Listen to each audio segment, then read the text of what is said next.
Hello friends. Did you know that nearly 80% of those who watch my videos aren't subscribed? If you enjoy the content, I'd truly appreciate it if you hit that subscribe button. It helps a lot. Also, don't forget to leave a like and share your thoughts in the comments. Your interaction not only supports the channel's growth, but also helps these stories reach more people. Thank you all for being here. By the way, where are you watching from? Let me know in the comments.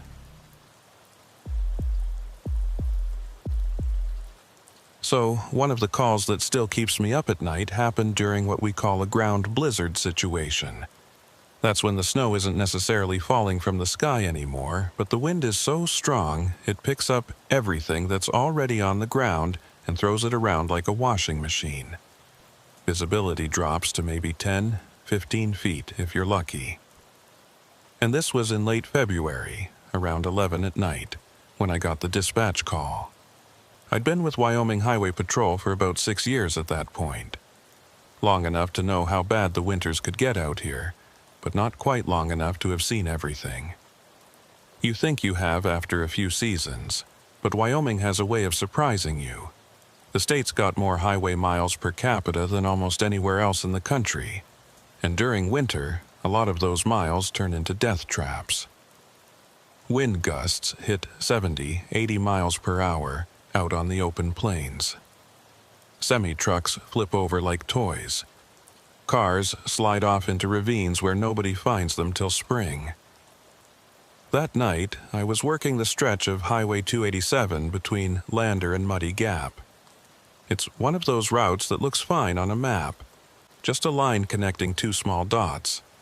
But when you're actually out there, you realize how alone you really are. No towns, no gas stations, just sagebrush and wind and about 60 miles of two-lane blacktop cutting through empty country. The thermometer in my patrol vehicle read -18. That's before wind chill. I had the heater cranked as high as it would go, but the cold still found ways to creep in through the door seals and floor vents. My coffee had gone cold in the cup holder within about 10 minutes of pouring it. That's the kind of night it was. Dispatch came through around 11:23 p.m. The voice was Tessa Ruiar, though she wasn't working my case that night, just passing along information from the county dispatcher. She said a rancher about 12 miles north of my position had called in what he thought might be a single-vehicle accident. He'd been driving home from Lander and saw what looked like taillights off the side of the road, pointing the wrong direction. He didn't stop because of the weather, but he called it in when he got home. I acknowledged and started heading north. The wind was pushing my vehicle around even at 30 miles per hour. Snow snakes were sliding across the highway, these weird formations that look almost alive in your headlights. The road itself was a mix of ice and packed snow, with occasional bare patches where the wind had scoured everything down to asphalt. Not ideal conditions for emergency response, but that's the job. I radioed in that I was en route and asked if the rancher had seen any people near the vehicle. Dispatch said no, just the lights. That could mean a lot of things. Maybe the driver was still inside. Maybe they'd walked away looking for help. Maybe they were hurt and unconscious. You learn not to speculate too much. You just get there and deal with whatever you find. The drive took me about 18 minutes. I had to slow down twice when the wind got so bad I couldn't see the road at all. During one of those moments, sitting there in near whiteout conditions with my flashers on, I remember thinking about how easy it would be to just disappear out here. How you could slide off the road into a ditch and nobody would find you for days, maybe weeks. Your vehicle would just become another snowdrift, another shape in the landscape. When I reached the approximate location, I started scanning both sides of the highway. The rancher had said north of mile marker 34, which put it somewhere in a stretch where the land flattened out into what we call high desert plains. No trees, no hills, just flat ground that seemed to go on forever. And on a night like that, with the snow blowing horizontal across your field of vision, it all looked the same. I almost missed it. The taillights were dim, barely visible through the snow, and they were about 40 yards off the highway on the east side. I pulled over as carefully as I could, putting my vehicle between the wreck and any possible northbound traffic, though I hadn't seen another car in over 20 minutes. I hit my light bar and grabbed my flashlight before stepping out into the wind. The cold hit me like a physical thing. It wasn't just cold, it was aggressive. The wind drove tiny ice particles into any exposed skin. I had my patrol coat zipped up and my hat pulled down low, but within seconds my face was numb. The wind noise was so loud I could barely hear my own radio when dispatch checked in. I confirmed my arrival and said I was approaching the vehicle. Walking those 40 yards felt like walking on another planet. The snow was knee-deep in places, crusty and hard-packed in others. My flashlight beam didn't penetrate very far through the blowing snow. Every few steps I'd look back to make sure I could still see my patrol vehicle's lights, because stories about troopers getting disoriented and lost in conditions like this weren't uncommon. The vehicle was a white Toyota Camry, maybe 10 years old, sitting at an odd angle with the front end lower than the rear. It had slid off the highway and come to rest in a shallow depression. The engine was off, but the headlights were still on, throwing 2 weak yellow beams out into the darkness. The taillights too, which is what the rancher had seen. That meant the battery was still good, or at least it had been when the driver turned everything on. I approached from the driver's side, calling out as I got closer. "Wyoming Highway Patrol. Anyone in the vehicle?" No response. Just the howl of wind and the hiss of snow hitting my coat. I reached the driver's door and wiped snow off the window to look inside. Empty. Both front seats, empty. I tried the door and found it unlocked. That was interesting. I pulled it open, leaning in to check the back seat while keeping one foot planted outside in case I needed to move quickly. You never know what you're going to find. Back seat was empty too. No visible blood, no signs of struggle. The keys were still in the ignition, turned to the accessory position, which explained why the lights were on. I pulled my radio and reported that the vehicle was abandoned and I was checking the immediate area for the driver. Dispatch acknowledged. Then I started looking around the car more carefully, playing my flashlight over the ground. That's when I found the tracks. They were footprints, partially filled with snow, but still visible as shallow depressions leading away from the driver's door. I followed them with my flashlight beam, watching as they moved away from the highway, heading east into the empty darkness. That didn't make sense. If you're in an accident and you need help, you go toward the road, not away from it. You try to flag down passing cars. You don't walk out into open country in a ground blizzard. But the footprints were clear. One set looked like they came from boots, probably men's size 10 or 11 based on the length and width. They led straight away from the vehicle in a line that was almost perfectly perpendicular to the highway. I stood there for a moment doing the mental math. The rancher had called this in around 11:15, and it was now 11:43. That meant these tracks could be anywhere from 30 to 60 minutes old, maybe older. In this wind, it was actually surprising they were still visible at all. I keyed my radio again. "Dispatch, I've got one set of tracks leading east from the vehicle. Looks like a single adult, possibly male. I'm going to follow and see if I can locate them." There was a pause. Then Myra Kincaid's voice came through. She was a sheriff's deputy from Fremont County, who sometimes monitored our channel when things were quiet at the county level. "Reddick, this is Deputy Kincaid. You might want to wait for backup on that. Weather's getting worse." I looked back toward my patrol vehicle. The lights were still visible, but barely. The snow was falling harder now, or maybe it was just blowing harder. Either way, Myra had a point. But I also knew that if someone was out here walking around in negative 18-degree weather, Their survival time was measured in minutes, not hours. Without proper gear, you'd be hypothermic within 15 to 20 minutes. Dead within an hour. Copy that, deputy. But if someone's out here, they don't have time for me to wait. I'm following the tracks. Understood. Keep your radio on. I started walking. The tracks led in a straight line across the flat ground, and I followed them, sweeping my flashlight back and forth to make sure I didn't lose the trail. Every 10 or 15 steps, I'd look back to keep my patrol vehicle's lights in sight. The cold was intense. My fingers were already getting stiff inside my gloves, and I could feel ice forming in my mustache from my breath freezing. After about 100 yards, the tracks were still going in the same direction. Straight as an arrow. No wandering, no stumbling, no signs of confusion or disorientation. That struck me as odd, because people who are hypothermic or in shock don't usually walk in straight lines. They wander, they circle back, they lose their sense of direction. But these tracks just kept going, like whoever made them knew exactly where they were headed. I kept following. 200 yards now.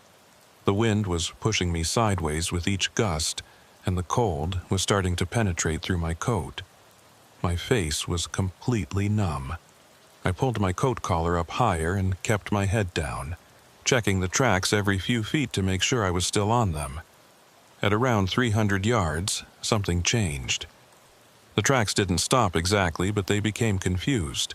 It looked like the person had stopped walking and started moving around in a small area, maybe 10 feet across.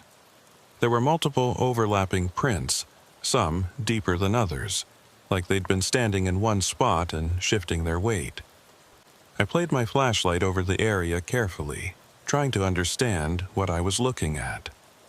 Then I saw the second set of tracks. These were different, smaller.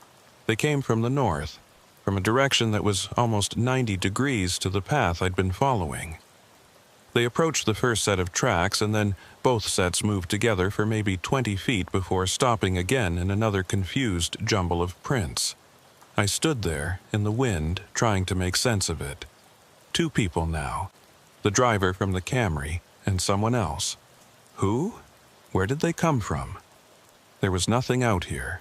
No houses, no buildings, no other vehicles for miles. And yet, here were these tracks, appearing out of nowhere. I radioed it in. "Dispatch, I've got a second set of tracks now.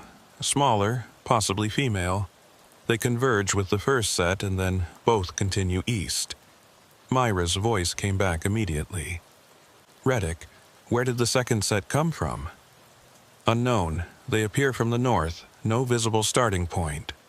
There was a long pause, then, "Say again?" "The tracks they start in the middle of nowhere, like someone was dropped there." "Copy." Another pause. "Reddick, I'm going to head your way, ETA about 30 minutes. "Appreciate it." I kept following the tracks. Both sets now, side by side, still heading east. The wind was getting worse and the cold was starting to affect my thinking. I could feel that fog that comes with early hypothermia, that sense of detachment where your thoughts slow down and simple things become complicated. I knew I needed to turn back soon, but I also knew that if these people were still out here, they were in serious trouble. At around 500 yards from the Camry, the track stopped. Not gradually, not in a confused pattern like before. They just stopped. I stood there, sweeping my flashlight in circles looking for any continuation, any sign of where these people had gone. Nothing. The tracks ended in the middle of open ground with nothing around them. No vehicle, no structure, no other prints leading away. Just empty snow. I knelt down to examine the final prints more carefully. They weren't smudged or disturbed in any unusual way.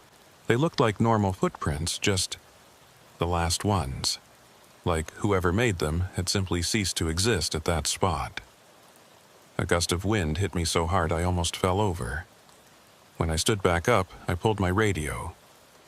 "Dispatch, Tracks have terminated approximately 500 yards east of the vehicle. No sign of the individuals. Terminated? You mean they ended? Affirmative. No continuation visible. Reddick, you need to head back. Weather Service just upgraded the warning. Wind chills are hitting -40. You can't stay out there. She was right. I could barely feel my feet anymore, and my hands were shaking so bad I could hardly hold the radio. I took one more look around, doing a full 360, but there was nothing out there. Just wind and snow and darkness. I started walking back, following my own tracks, using them as a guide back to the Camry. The walk back seemed longer. The cold was worse, or maybe I was just more aware of it now. I kept my head down and focused on putting one foot in front of the other. Don't think. Just walk. That's the survival instinct kicking in, the part of your brain that knows if you stop moving, you're dead. I made it back to the Camry in about 10 minutes. My tracks from before were already getting filled in by the blowing snow. Another 30 minutes and they'd be gone completely. I checked the vehicle one more time, looking for anything I might have missed. Registration showed it belonged to a man named David Cortez from Riverton. I copied down the information and radioed it in. Dispatch said they'd run the name. I made my way back to my patrol vehicle, got inside, and cranked the heat as high as it would go. My hands and feet were burning as the circulation came back. That's actually a good sign because it means you're not seriously frostbitten, but it hurt like hell.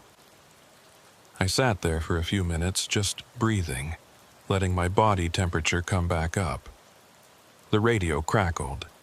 Unit 14, this is dispatch. Registration comes back to David Cortez, 37 years old, lives in Riverton.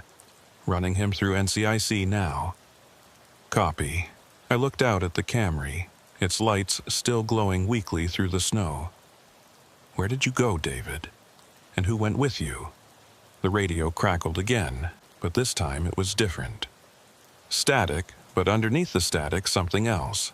It sounded almost like no. I keyed my mic. Dispatch, radio check. Loud and clear, Unit 14.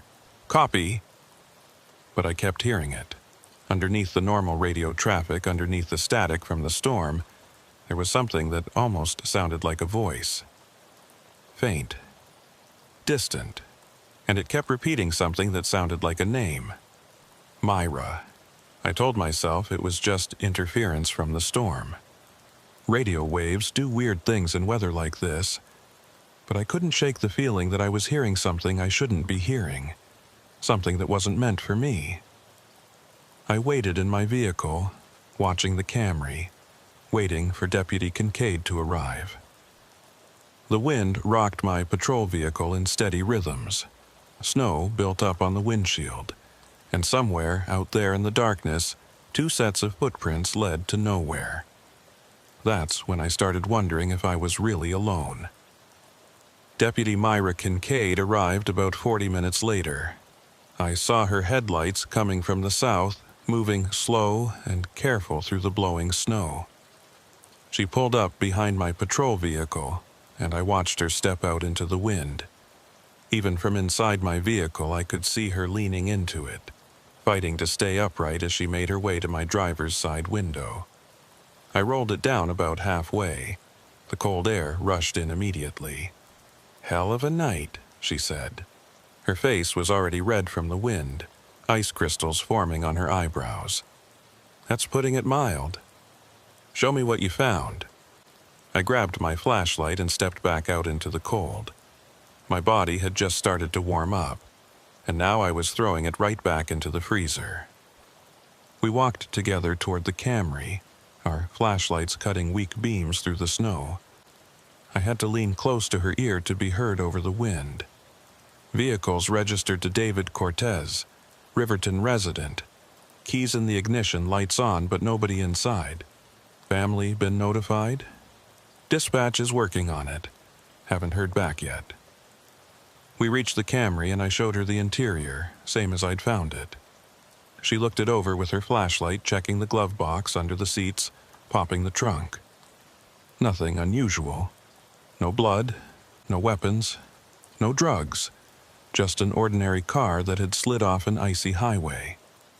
You said you found tracks? This way. I led her around to the driver's side and pointed my flashlight at the ground.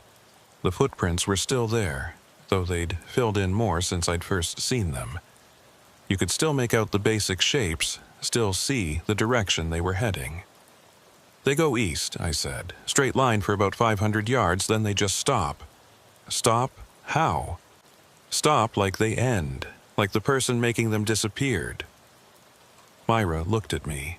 Even in the dark, I could see the skepticism on her face. People don't just disappear, Reddick. I know what I saw. Show me. We started following the tracks. I led the way, retracing my earlier path, both of us leaning into the wind. The cold was worse now, if that was possible. The thermometer in my vehicle had read -23 when Myra arrived.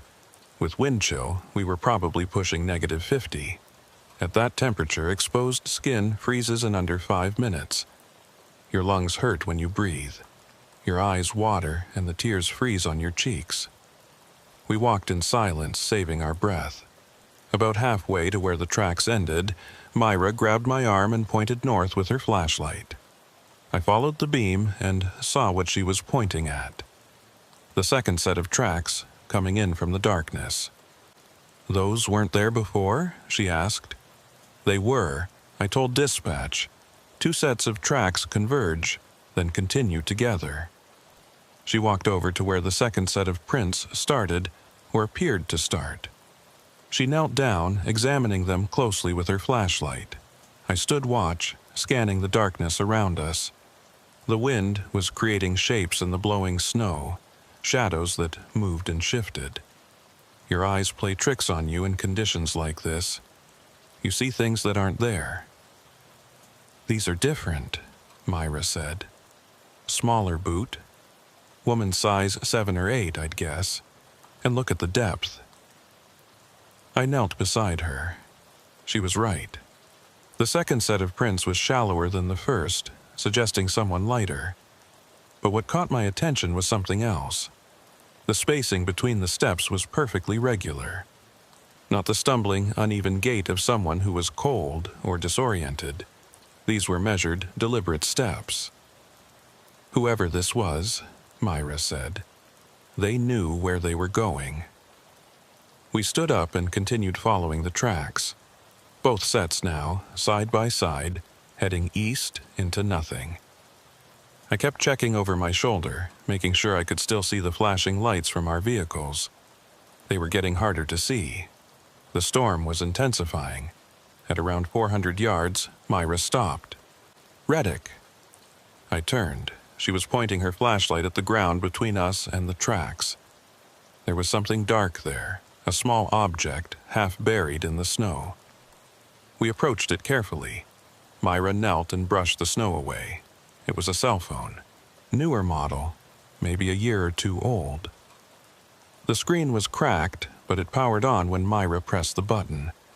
No signal, which wasn't surprising out here, but the battery was at 67%. The lock screen showed a photo of a man and a woman, both smiling, standing in front of what looked like the Grand Tetons. This could be Cortez's phone, I said. Why would he drop it? Maybe he didn't mean to. Maybe it fell out of his pocket. Myra pressed the emergency call button on the lock screen. Even without unlocking it, you can make emergency calls. But nothing happened, no signal. She tried twice more with the same result, then slipped the phone into an evidence bag she'd brought from her vehicle. We kept walking. The tracks continued their straight line east. At 500 yards, right where I'd stopped before, they ended. Myra saw it the same way I had. 2 sets of prints, clear and distinct, and then nothing. Just flat snow with no continuation. She walked in circles around the final prints, searching for any indication of where the people might have gone. I did the same, expanding my search radius to 20 yards, then 30. Nothing. No tracks leading away. No signs of a struggle. No drag marks. Nothing. "This doesn't make sense," Myra said. "I know. Could the wind have filled in their tracks? Maybe they kept walking and we just can't see where they went?" I pointed my flashlight back the way we'd come. Our own tracks were still clearly visible, even though we'd made them just 10 minutes ago. "If our tracks are still here, theirs should be too." Myra was quiet for a moment. Then she said, "Maybe they got picked up, another vehicle." "Out here? In this? It's possible. We didn't see any other vehicle tracks near the highway. So, what are you saying? They just vanished?" I didn't answer because I didn't have an answer. We stood there in the wind, two law enforcement officers looking at something that shouldn't exist, empty ground where there should have been people. That's when my radio crackled. It was dispatch, but the signal was breaking up badly. Static washed over the words, making them almost unintelligible. "Unit, copy, static, Cortez, static, missing person, static." I keyed my mic. "Dispatch, you're breaking up. Repeat." More static, then barely audible. "David Cortez, reported missing. Static, 3 weeks ago." I looked at Myra. She'd heard it too. "Say again, dispatch. David Cortez was reported missing when?" 3. Static, weeks, static, 3 weeks. The Camry had been sitting out here for maybe a few hours at most, based on the battery life and the amount of snow that had accumulated on it. But the owner had been reported missing 3 weeks ago? "Dispatch, confirm that registration. David Cortez from Riverton?" The response was pure static. I tried again. Nothing. I checked my radio. The display showed a signal, but no matter how many times I keyed the mic, I couldn't get through. Myra tried her radio with the same result. Dead air except for static. "Storm must be interfering," she said. "Maybe. Or maybe something else." We started walking back toward the vehicles. The wind had picked up even more, and the cold was becoming dangerous. My face was completely numb. My hands were stiff inside my gloves. Every breath hurt my lungs. Myra was in the same shape. I could tell by the way she was moving, slow and mechanical. Halfway back, she grabbed my arm and pointed. I followed her gesture and felt my stomach drop. There were new tracks, not following our path but parallel to it, maybe 30 yards to the south. Fresh tracks, barely filled in, moving in the same direction we were. Heading back toward the highway. "Those weren't there before," I said. "I know." We altered our course, angling toward the new tracks. As we got closer, I could see them more clearly in our flashlight beams. 2 sets again. Same pattern as before. One larger, one smaller. Same stride length, same spacing. "Reddick," Myra's voice was tight. "Those look exactly like the other tracks." She was right. The tread pattern, the size, the depth, everything matched. It was like the same 2 people had walked back along a parallel path while we'd been standing at the point where their first tracks had ended. "That's impossible," I said. "We would have seen them. There's nowhere to hide out here." "I know." We followed the new tracks back toward the highway.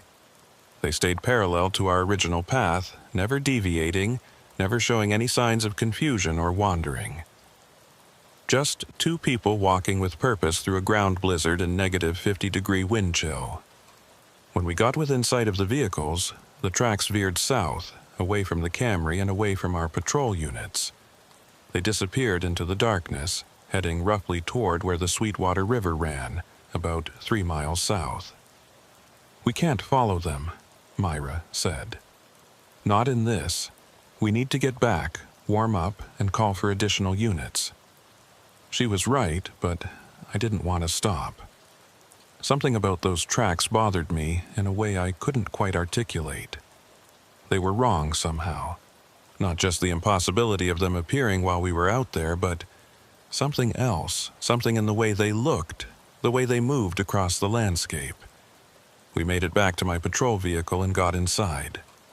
I started the engine and we both sat there in silence, letting the heater blast us while we waited for feeling to return to our extremities.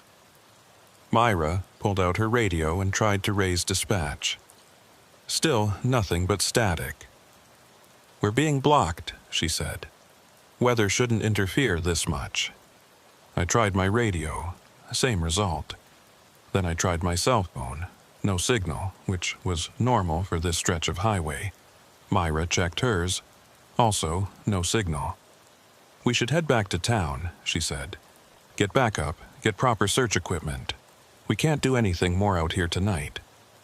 I looked out at the Camry, its lights still glowing through the snow. "What about the vehicle?" "Leave it. It's not going anywhere. We'll come back in daylight with a recovery team." I knew she was right, but something felt wrong about leaving. Like we were abandoning something important, though I couldn't say what. I put the patrol vehicle in gear and started to pull away when Myra grabbed my arm. "Look." I followed her gaze. There was someone standing next to the Camry. A figure, dark against the snow, barely visible through the blowing wind. It was just standing there, not moving, not waving for help, just standing. I threw the vehicle in park and grabbed my flashlight. "Stay here." "Like hell." We both got out and started toward the figure. I called out, "Wyoming Highway Patrol, stay where you are." The figure didn't respond, didn't move. As we got closer, I could make out more details. It was a man, medium height, wearing jeans and a light jacket. No hat, no gloves. He was just standing there in -50-degree weather with barely any cold weather gear. "Sir, are you David Cortez?" No response. We were about 20 feet away now, close enough to see his face. His skin was pale, almost gray. His eyes were open, but he wasn't looking at us. He was looking past us, looking at something in the distance that we couldn't see. "Sir, we're here to help you. Are you injured?" Myra moved to approach him, and I put my hand on her shoulder. Something wasn't right. The man wasn't shivering. When you're hypothermic, your body shivers uncontrollably in the early stages. It's an automatic response trying to generate heat, but this man was perfectly still. "Sir, can you hear me?" The man's lips moved. No sound came out at first, just a slight movement. Then, barely audible over the wind, a single word. "Cold. We need to get you warmed up. Come with us to the vehicle." I stepped forward to guide him, reaching out to take his arm. The moment my hand touched his jacket, he collapsed, just folded straight down into the snow like someone had cut his strings. I dropped down beside him, checking for a pulse. His skin was ice cold under my fingers. Literally felt like touching frozen meat. "Myra, call for medical. Radio's still dead." I rolled him onto his back and started checking his vitals. No pulse I could find, no breathing. His eyes were still open, staring up at nothing. I started chest compressions, counting out loud, trying to get his heart going again. Myra knelt on his other side, tilting his head back to prepare for rescue breathing. That's when I saw his hand. His fingers were black, not frostbite black, which takes hours to develop. This was different. The discoloration stopped sharply at his wrists, like someone had dipped his hands in black ink, and there was no swelling, no blistering, none of the usual signs of severe frostbite. "Reddick, look at this." Myra had pulled his jacket open. His chest was the same. The skin was gray and mottled, with dark patches that looked almost like bruising but weren't quite right. And he was rigid. Not the normal muscle tension you get with death, but actually frozen solid. "How long would it take for a body to freeze like this?" she asked. "Hours? Maybe longer in these temperatures." He was walking around 30 seconds ago. I sat back on my heels, trying to process what I was seeing. The man had been standing, had spoken to us, and then collapsed and turned into what looked like someone who'd been frozen solid for half a day. "This isn't right," I said. "No shit." I stood up and backed away from the body. My mind was trying to find rational explanations and coming up empty. People don't freeze solid in seconds. Bodies don't develop advanced hypothermia symptoms that fast. This wasn't possible. Myra stood up beside me. "We need to go. Now. We can't just leave him. He's dead, Reddick. Has been for a while based on how he looks. We need to get out of here and call this in properly." I knew she was right, but I couldn't stop looking at the body, at the way his eyes were still open, still staring at nothing, at the black fingers and the gray skin and the impossibility of it all. That's when I saw the second figure. This one was farther away, maybe 50 yards south of the Camry, standing in the same position as the first man had been. Just standing there, not moving. It was smaller than the first figure. Female, I thought. "Myra, I see her." We both raised our flashlights. The beams barely reached that far through the snow, but I could make out enough details to see that it was a woman. Dark hair, same inadequate clothing, same stillness. "Ma'am, Wyoming Highway Patrol." The woman didn't respond, didn't move, just stood there like a statue in the blowing snow. I started walking toward her. Myra called after me, but I ignored her. I needed to know what was happening, needed to understand what we were dealing with. The cold didn't matter anymore. The danger didn't matter. I just needed to know. As I got closer to the woman, I could see her face more clearly. She was young, maybe late 20s. Pretty features, though they had the same gray pallor as the man. Her eyes were open, looking past me just like his had been. "Ma'am, can you hear me?" Her lips moved. The same barely audible word. "Cold. We're going to help you. Just stay right there." I reached out toward her, and she collapsed just like the man had. Straight down into the snow. No attempt to catch herself. No transition. Just standing 1 second and on the ground the next. I knelt beside her, already knowing what I'd find. No pulse. No breathing. Frozen solid. The same black fingers. The same gray skin. Dead. But somehow she'd been standing and speaking just moments before. Myra reached my side. "We're leaving, right now. There might be more of them. I don't care. This is beyond us. We need help." She grabbed my arm and pulled me to my feet. We backed away from the woman's body, both of us scanning the darkness around us, looking for more figures, more impossible things standing in the snow. The walk back to my patrol vehicle felt like it took forever. Every shadow looked like a person. Every gust of wind sounded like a voice. My mind was trying to reject what I'd seen, trying to find logical explanations, but there weren't any. We'd just watched 2 people die in front of us, except they'd already been dead, already been frozen. We got to my vehicle and climbed inside. I locked the doors, which was ridiculous because what was I locking them against? I put the vehicle in gear and started driving south, away from the Camry, away from the bodies, away from whatever the hell was happening out there. We drove in silence for about 5 minutes before my radio crackled to life. Clear signal this time. No static. Dispatch's voice came through normal as anything. "Unit 14, what's your status?" I picked up the mic, and my hand was shaking.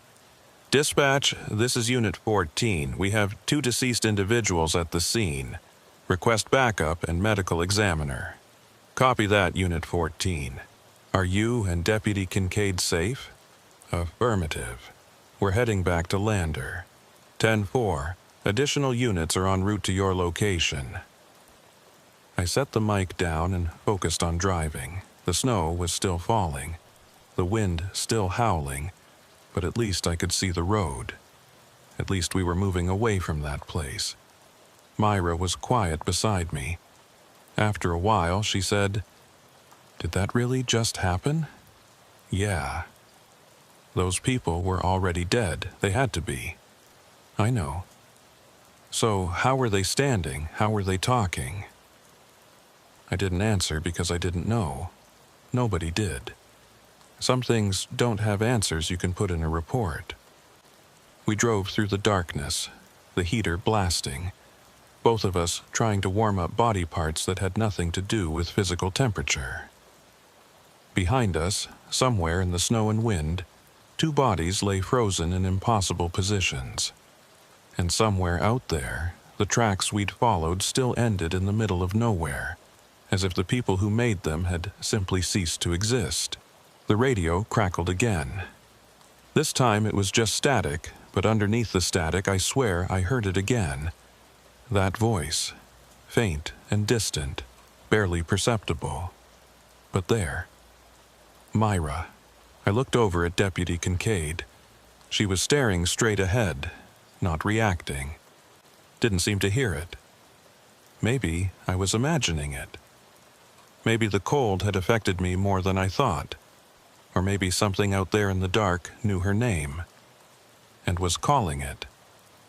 We made it back to Lander around 1:30 in the morning. The Fremont County Sheriff's Office was a low brick building on the east side of town, lights on in the windows despite the hour. That's the thing about law enforcement in Wyoming. The night shift never really ends. There's always someone awake, always someone monitoring the radio, always someone ready to respond when things go wrong.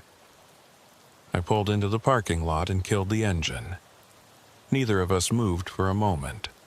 Just sat there in the warmth, listening to the heater fan, not wanting to go back out into the cold, not wanting to have to explain what we'd just seen. "You ready for this?" Myra asked. "No. Me neither." We went inside. Sheriff Burke was waiting for us in the main office. A big man in his early 60s with gray hair and a face like weathered leather. He'd been sheriff for almost 20 years, seen just about everything there was to see in this part of Wyoming, or so he thought. "Reddick, Myra, you two look like hell." "Feel worse," I said. "Sit down. Tell me what happened." We sat. I let Myra start because she was better at organizing her thoughts than I was. She walked him through it from the beginning. The abandoned Camry, the tracks leading into nowhere, the cell phone we'd found, the way the tracks just ended, then the figures we'd seen, the bodies. Burke listened without interrupting, his expression neutral. When Myra finished, he turned to me. "That match your recollection, word for word. And you're both certain these people were deceased when you found them?" "They were frozen solid," I said. "Not just cold, actually frozen, like they'd been dead for hours. But they were standing up." "Yes, sir." "And one of them spoke to you?" "Yes, sir." Burke was quiet for a moment.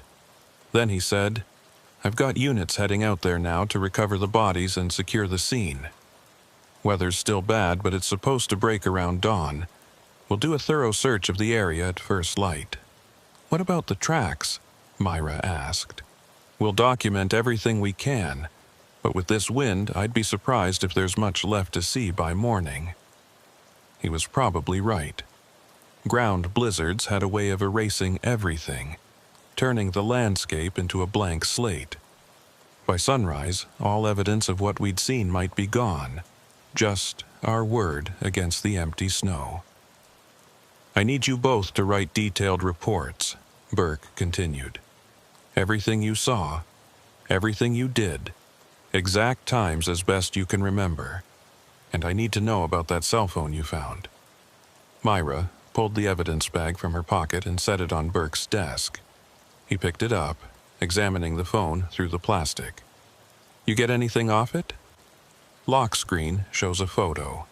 Man and woman, Grand Tetons in the background. Couldn't unlock it without the code. "I'll have our tech guy take a look. Might be able to pull some data even if it's locked." He set the bag down and looked at both of us. "You two go home. Get warm, get some rest. I'll call you if we find anything." "Sheriff," I said, "there's something else." "What's that?" "Dispatch told us David Cortez was reported missing 3 weeks ago, but that car looked like it had only been there a few hours." Burke nodded slowly. "I saw that in the initial report. I've got someone pulling the missing person file now. We'll see what we can find out."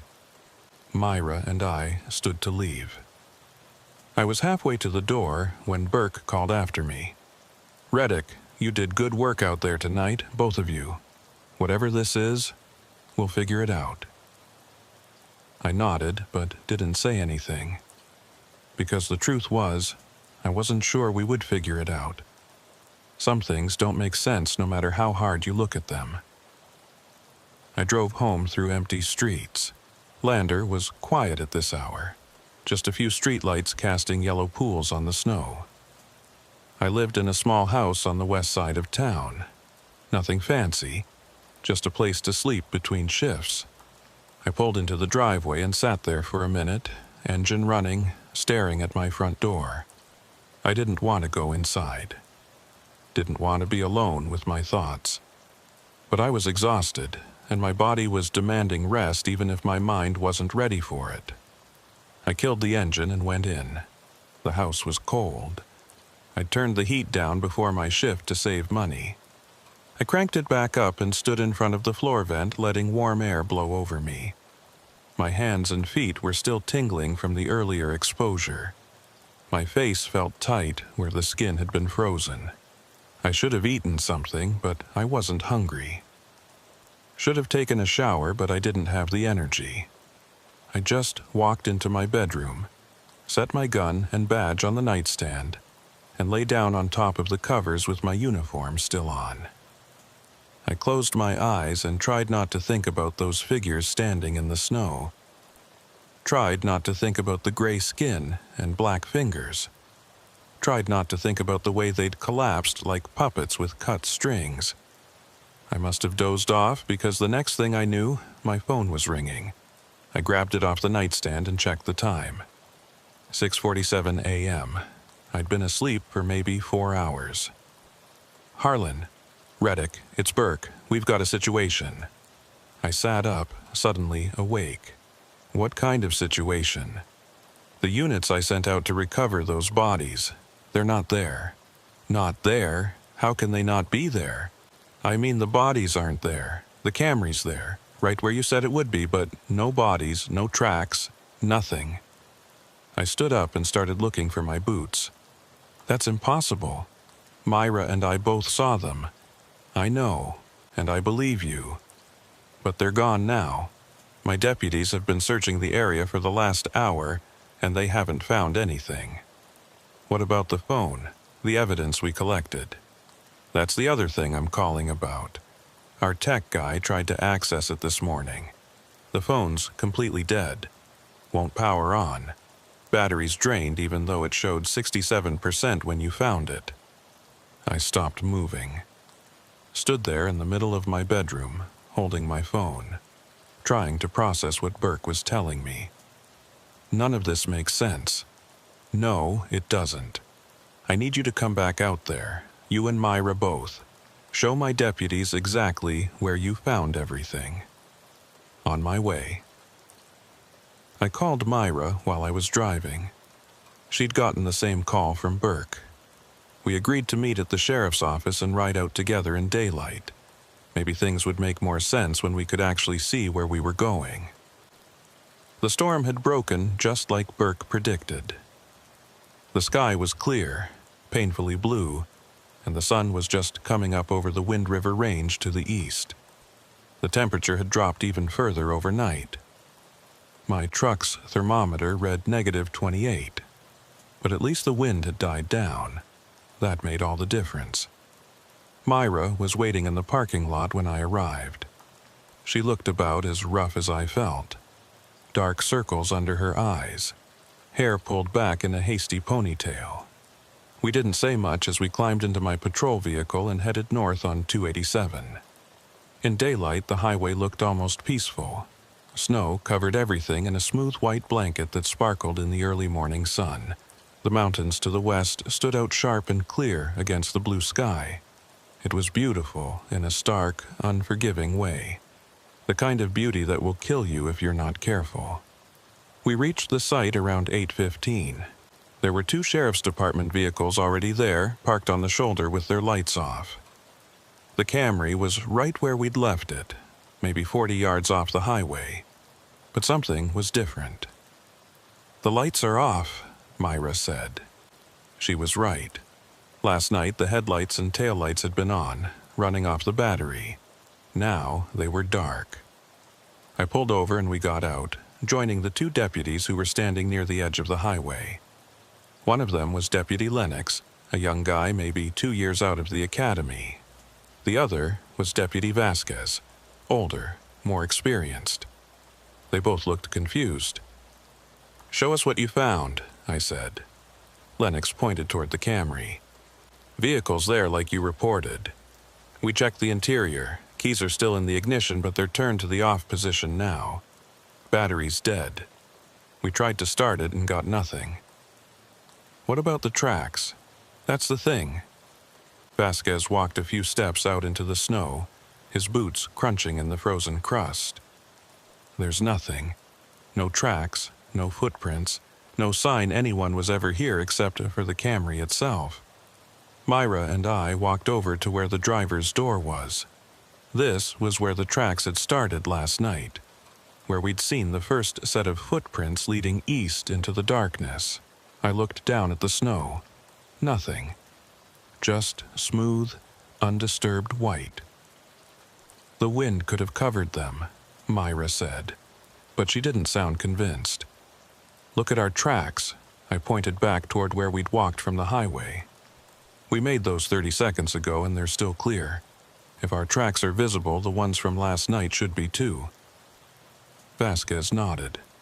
"That's what we thought. We've searched a 100-yard radius around the vehicle. No tracks, no bodies, no evidence anyone was here except for the car itself." I walked around the Camry slowly, examining the ground.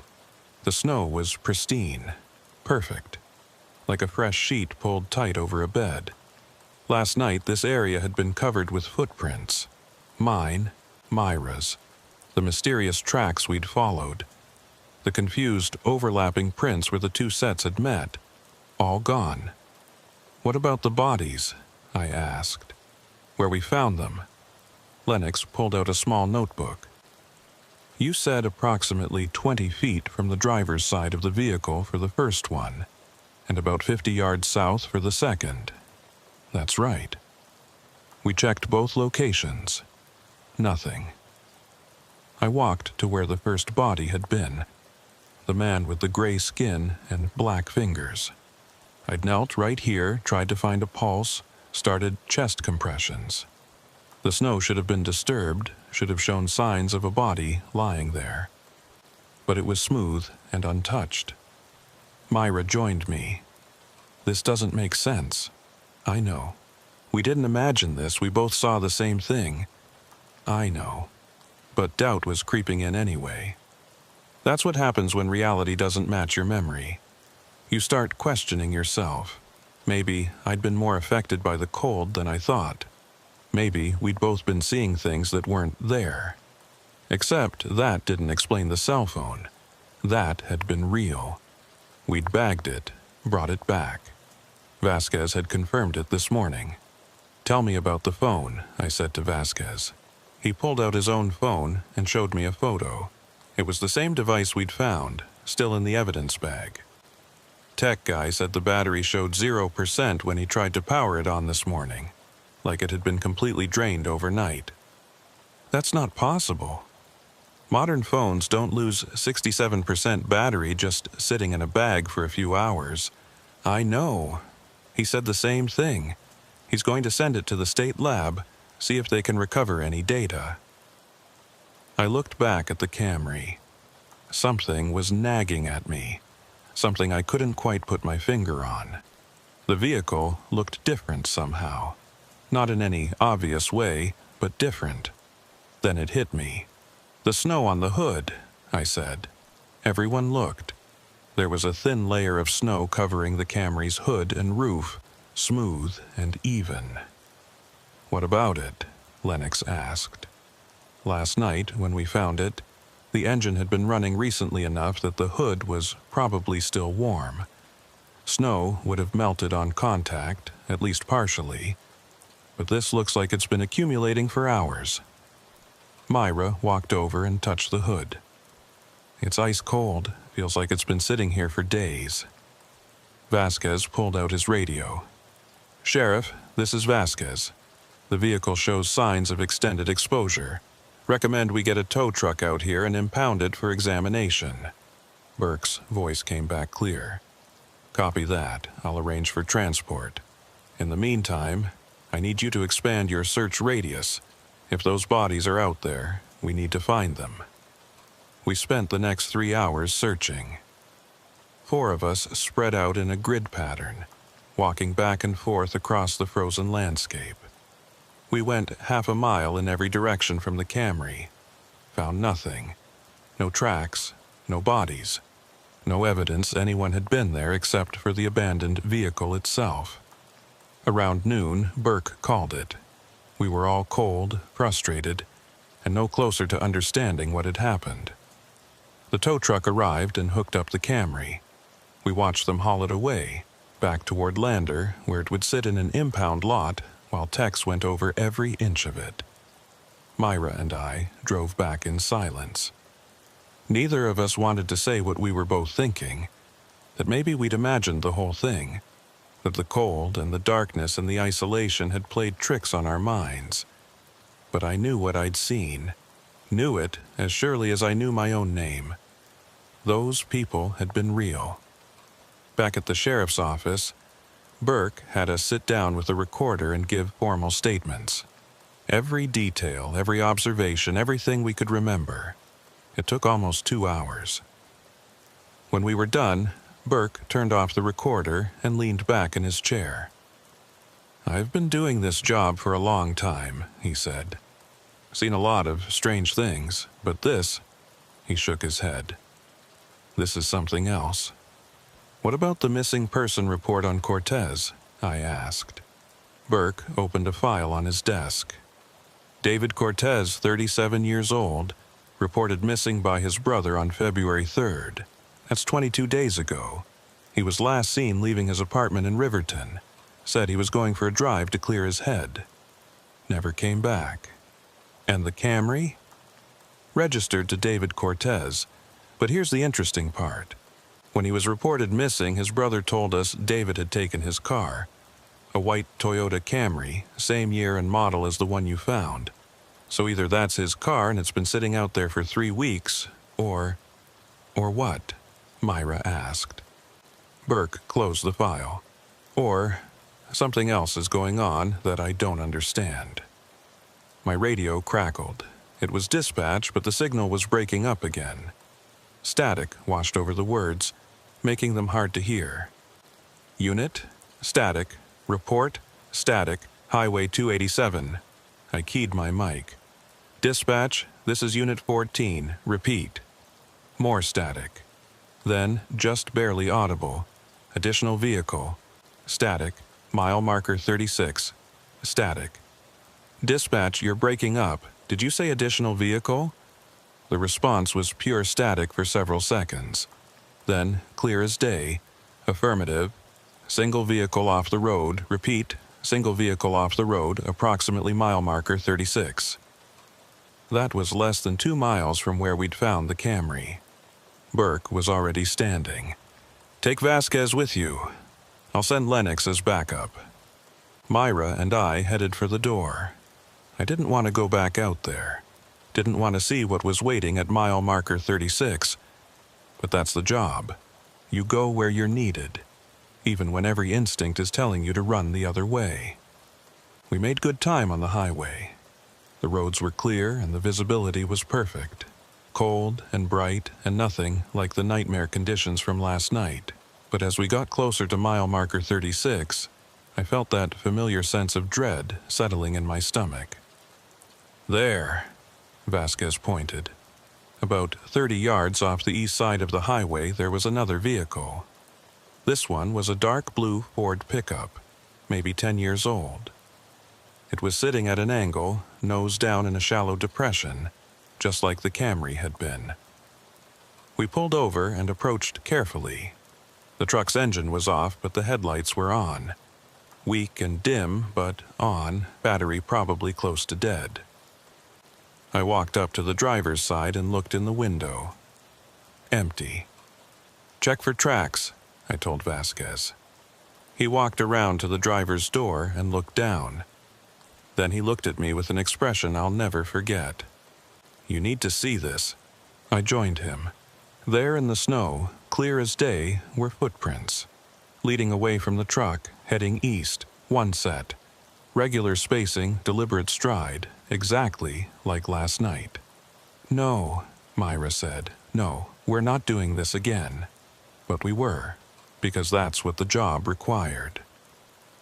I pulled my radio and called it in. Then I started following the tracks. They led in a perfectly straight line across the flat ground. I counted my steps. At 200 yards, the tracks were still going. At 300 yards, still going. At 400 yards, I saw them, 2 figures.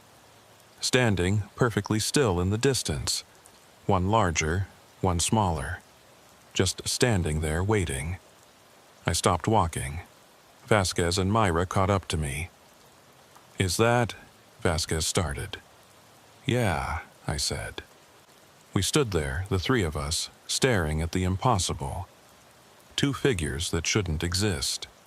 Standing in snow that should have killed them hours ago, waiting for us like they knew we'd come. My radio crackled. This time it wasn't dispatch. It was just static. But underneath the static I heard it again. That voice, faint and distant and wrong. Myra. Deputy Kincaid grabbed my arm. "You heard that?" "Yeah." "It said my name." "I know." Vasquez was backing away. "This isn't right. We need to leave. Now." He was right. Every rational part of my brain was screaming at me to turn around and get back in the patrol vehicle and drive away as fast as possible. But I couldn't, because those figures were waiting, and somehow I knew they'd keep waiting until we came to them, or until they came to us. I took a step forward, then another. Myra and Vasquez followed, though I could tell neither of them wanted to. We walked toward the figures, our boots crunching in the frozen snow, our breath fogging in the cold air. As we got closer, I could make out more details. The larger figure was a man, average height, wearing jeans and a light jacket. The smaller figure was a woman, dark hair, same inadequate clothing, both standing perfectly still, both staring at nothing. At 50 yards, I called out, "Wyoming Highway Patrol, stay where you are." No response. No movement. At 30 yards, I could see their faces. Gray skin, empty eyes, the same appearance as the bodies from last night. At 20 yards, they turned their heads in unison and looked directly at us. That's when I knew. We weren't going to find answers out here. We were just going to find more questions, more impossible things, more bodies that moved when they should be still. And somewhere in the back of my mind, a terrible thought was forming. What if those figures weren't different people? What if it was the same 2, over and over, standing and falling and appearing again, waiting for someone to find them, waiting for us?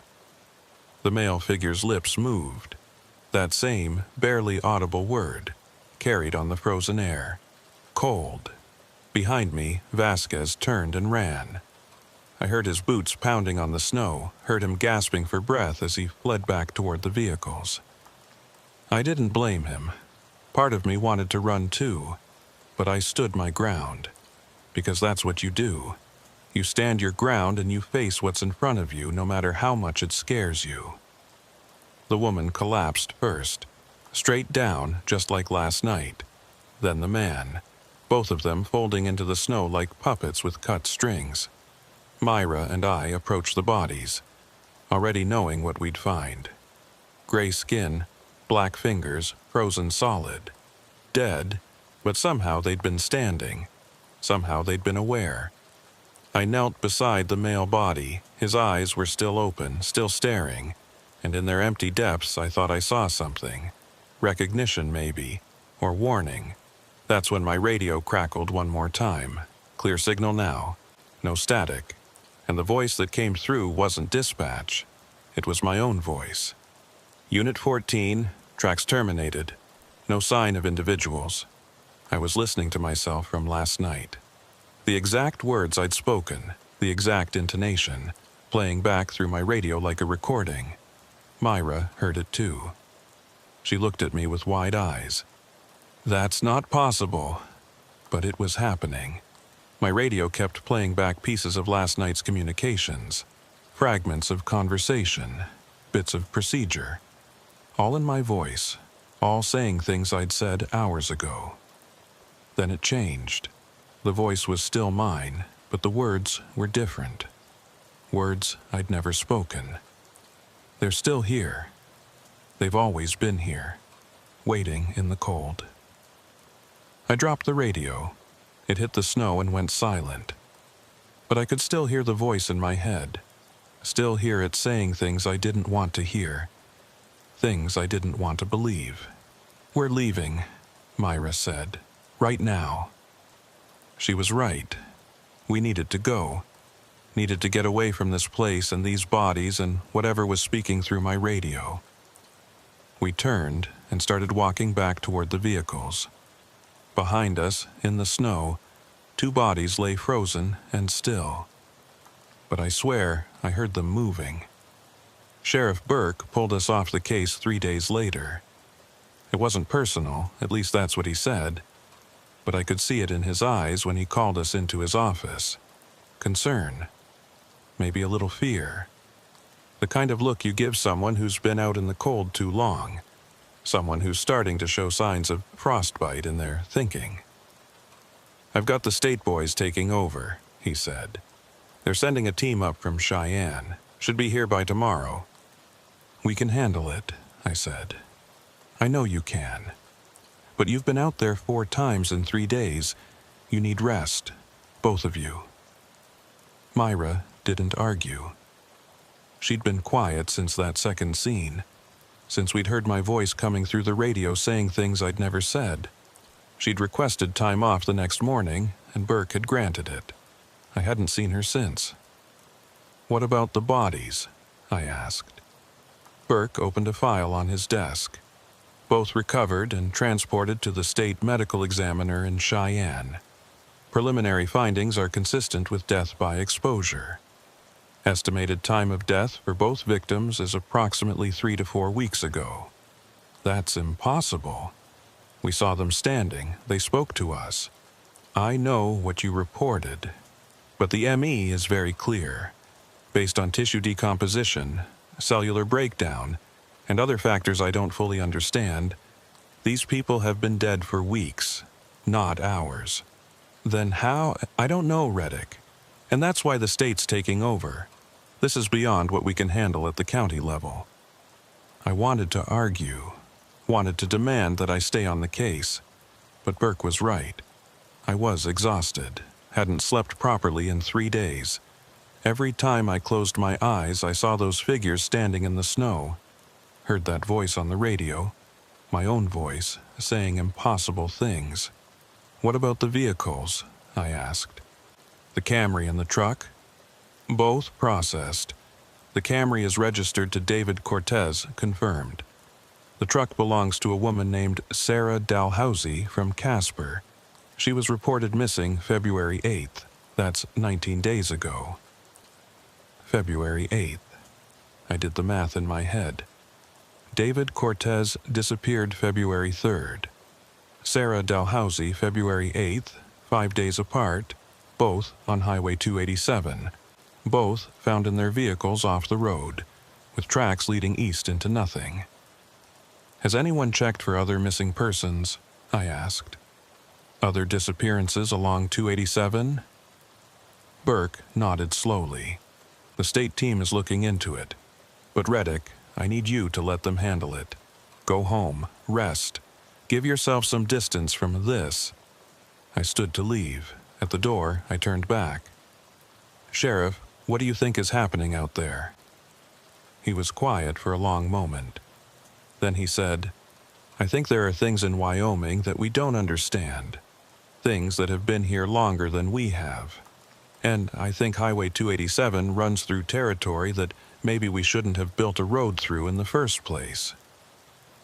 It wasn't the answer I was expecting. Burke was practical, logical. Not the kind of man who talked about unexplainable things, but I could see in his face that whatever was happening had gotten to him, too. I drove home in daylight. That's something I'd started doing, making sure I was never out on 287 after dark. The highway looked normal during the day, almost friendly. The sun was shining, the sky was blue. The mountains stood clear and beautiful to the west. Nothing threatening about any of it. But I knew what was out there when the sun went down. At home, I tried to sleep. Lay down in my bed with the curtains drawn and my phone on silent. But every time I started to drift off, I'd hear it. That voice on the radio, my voice, saying things I'd never said. They're still here, they've always been here, waiting in the cold. Around 6 p.m., I gave up trying to sleep and made coffee instead. Sat at my kitchen table and tried to think through what I knew, what I'd seen. Tried to find some pattern, some logic that would make it all make sense. 2 people disappeared weeks apart. Both on Highway 287. Both found in their vehicles off the road. Both with tracks leading east. Both appearing as standing figures in the snow, only to collapse when approached. Both frozen solid despite having been moving moments before. And the tracks, always leading east. Always in a straight line. Always ending in the same way, just stopping in the middle of nowhere like the people making them had simply ceased to exist. What was east of Highway 287? I pulled up a map on my phone. Empty land mostly. High desert plains that stretched for miles. The Sweetwater River cut through it about 3 miles out. Beyond that, more nothing. Then the Ferris Mountains, low and ancient, worn down by wind and time. The Ferris Mountains. Something about that name triggered a memory. Something I'd heard or read somewhere. I opened my laptop and started searching. Ferris Mountains, Wyoming. History, legends. It took me 20 minutes to find it. A scanned document from the Wyoming State Archives, dated 1889. A report from a cavalry unit stationed at Fort Washakie. They'd been sent to investigate reports of missing travelers along what was then called the Sweetwater Trail, a route that roughly followed what would eventually become Highway 287.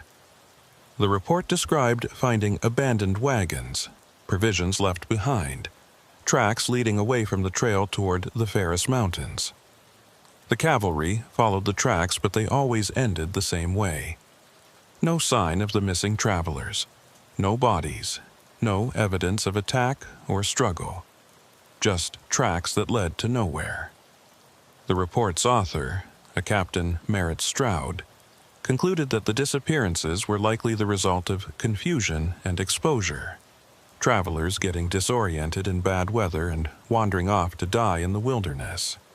A rational explanation for an irrational situation. But there was a handwritten note in the margin of the report added by someone else. It was barely legible in the scan, but I could make out the words. Captain Stroud disappeared March 14, 1889. Last seen heading east from Fort Washakie. Never found. I sat back from my laptop. 1889. That was over 130 years ago, and it was still happening. My phone rang. Unknown number. I almost didn't answer, but something made me pick it up. Harlan, static. just pure static for several seconds. Then a voice, faint and distant. "Reddick," it was Myra. "Myra, where are you?" More static, then her voice again, clearer this time. "I'm on 287, mile marker 36. What are you doing out there?" I had to come back, had to see. "Reddick, the tracks are here again. Get out of there, right now." I can see them, the figures. They're standing about 400 yards out. "Myra, listen to me.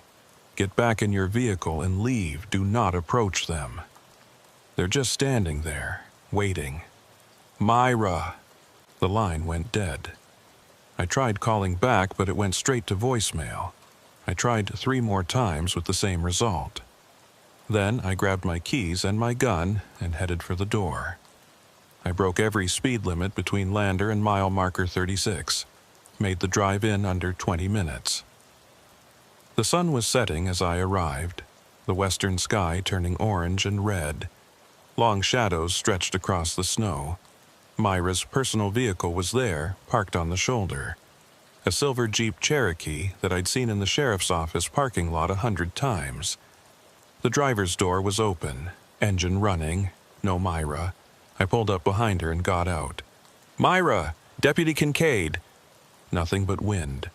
It had picked up in the last hour, blowing snow across the highway in sheets. Not as bad as 3 nights ago, but bad enough. Temperature was dropping fast as the sun went down. I found her tracks immediately, leading away from her vehicle, heading east.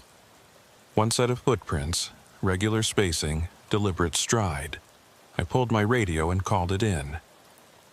"Dispatch, this is Unit 14. I have an officer who may be in distress. Highway 287, mile marker 36, requesting immediate backup." The response was static. I tried again. Same result. I pulled my cell phone. No signal. I should have waited for backup. Should have gone back to Lander and gotten help. That would have been the smart thing to do. The safe thing to do. But Myra was out there, and I wasn't going to leave her. I started following the tracks. The sun was almost down now, just a sliver of orange on the horizon. I pulled my flashlight and kept moving. The wind cut through my coat. The cold bit at my exposed skin, but I kept walking. At 200 yards, I called out again. "Myra!" No response. Just wind and the crunch of my boots on frozen snow. At 300 yards, I saw them. 2 figures in the distance, standing perfectly still. One taller, one shorter, same as before. But as I got closer, I realized something was wrong. The taller figure was Myra. I started running. "Myra! Myra, can you hear me?" She didn't respond, didn't move, just stood there perfectly still, staring at nothing. The shorter figure beside her was the woman from before, Sarah Dalhousie. Same gray skin, same empty eyes, both of them standing together like they were waiting for something. I reached Myra and grabbed her shoulders. "Myra, talk to me." She turned her head slowly. Her skin was pale but not gray yet. Her eyes were distant but still focused. She looked at me like she was seeing me from very far away. "It's so cold, Reddick. I know. We need to get you out of here. They've been waiting. All this time. Waiting for someone to understand." "Understand what? Why they stay? Why they can't leave?" She turned her head back toward the east. "It's out there, in the mountains. Something that pulls. Something that holds. Myra, you're not making sense. We need to go. Now." "I can feel it pulling. Can you feel it?" I realized I could. A sensation like pressure, like something tugging at the center of my chest, drawing me forward, drawing me east toward the Ferris Mountains that stood dark against the dying light. "Fight it," I said. "Don't listen to it. Focus on my voice." The figure beside us, Sarah Dalhousie, collapsed, straight down into the snow without a sound. Myra watched her fall with no expression on her face. "That's what happens," she said. "When you can't fight anymore, when the cold takes you, you fall, and then you stand again and again, waiting for someone to help you. But no one can. I can help you, come on." I tried to pull her back toward the highway, but she wouldn't move. Her boots were planted in the snow like they were frozen there. I pulled harder, and she turned to look at me with those distant eyes. "I came out here to understand, and now I do. They're not dead, Reddick, not really. They're trapped, between what they were and what they're becoming, and now I'm trapped too. No. No, you're not. You're coming with me." I grabbed her around the waist and physically lifted her, turning back toward the highway. She didn't struggle, but she didn't help either. Just hung limp in my arms like a doll. I started walking, carrying her, my boots slipping on the icy snow. Behind us, I heard something. Movement in the snow. I looked back and saw Sarah Dalhousie standing again. And beside her, another figure. David Cortez. Both of them upright now. Both watching us leave. I kept walking. Myra was getting heavier in my arms, or I was getting weaker. The cold was sapping my strength. The wind was pushing against us. That pulling sensation was getting stronger, like invisible hands trying to drag us back. At 200 yards from the highway, Myra spoke again. "You should leave me." "Not a chance." "I can feel it, Reddick, the cold. It's inside me now, in my bones, in my blood. I'm becoming like them. Stop talking, save your strength." At 100 yards, I had to stop and rest. Set Myra down in the snow and bent over, hands on my knees, gasping for breath. The cold was overwhelming. My muscles were cramping. My thoughts were getting fuzzy.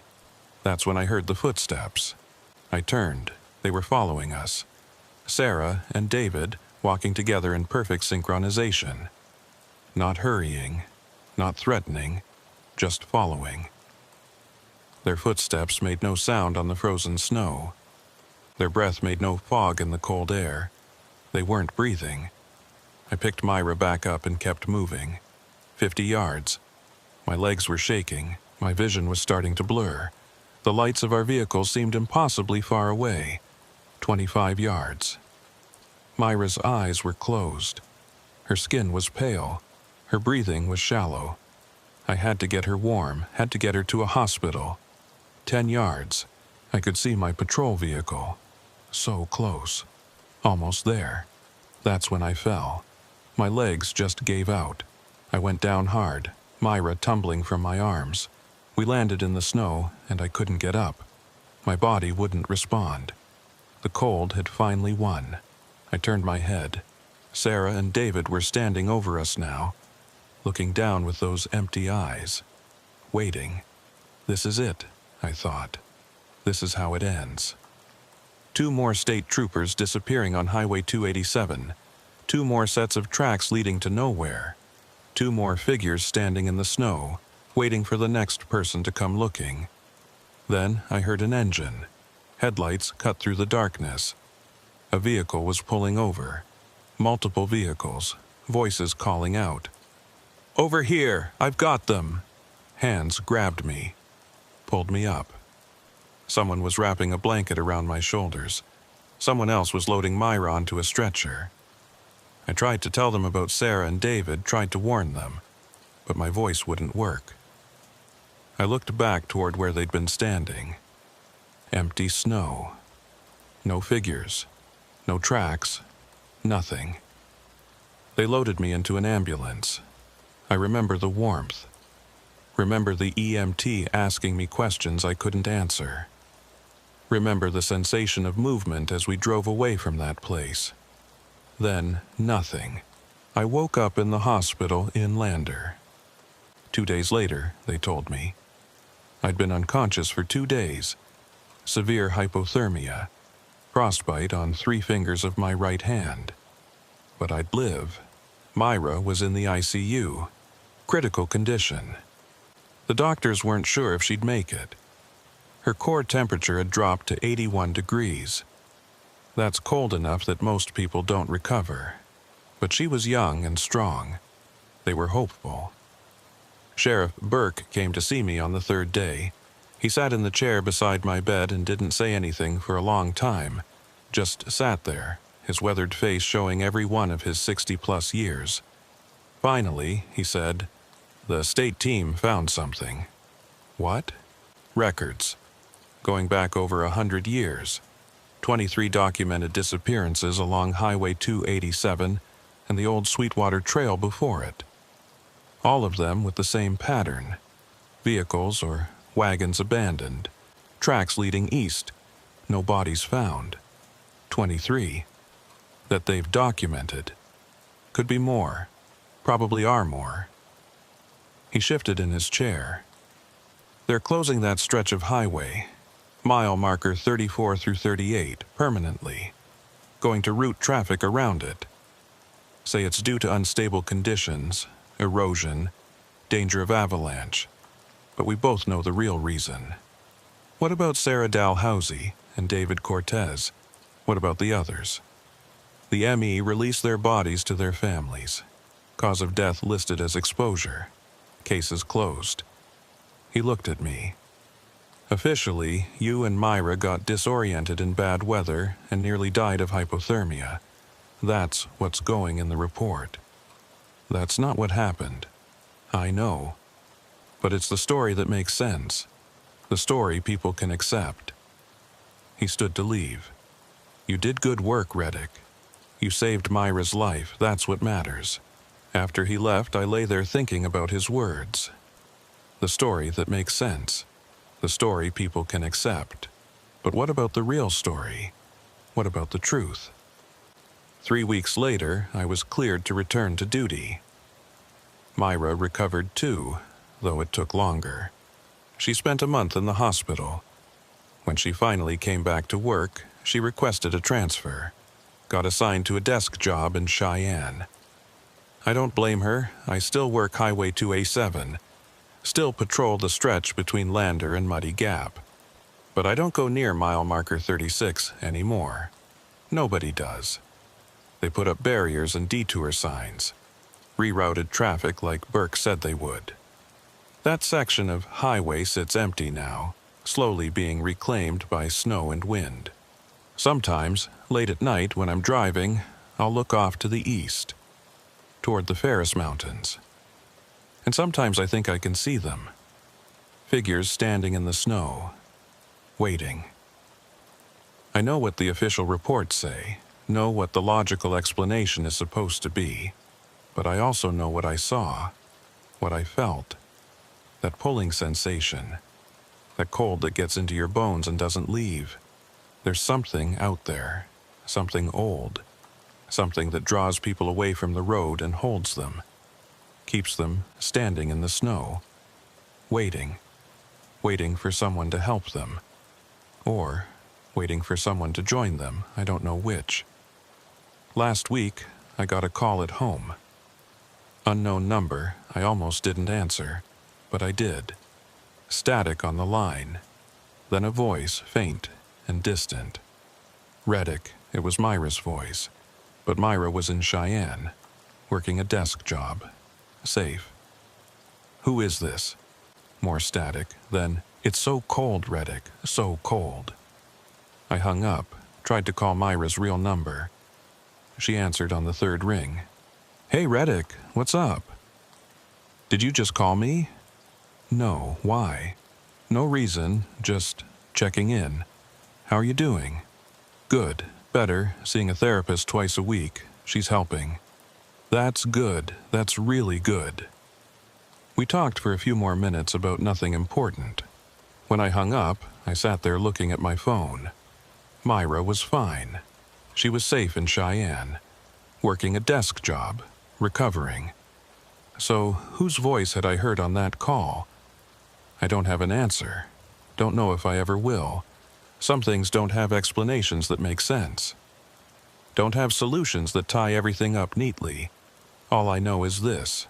Highway 287 runs through country that's older than we are, through land that was here before the road, before the towns, before any of us. And something lives there, something that waits in the cold.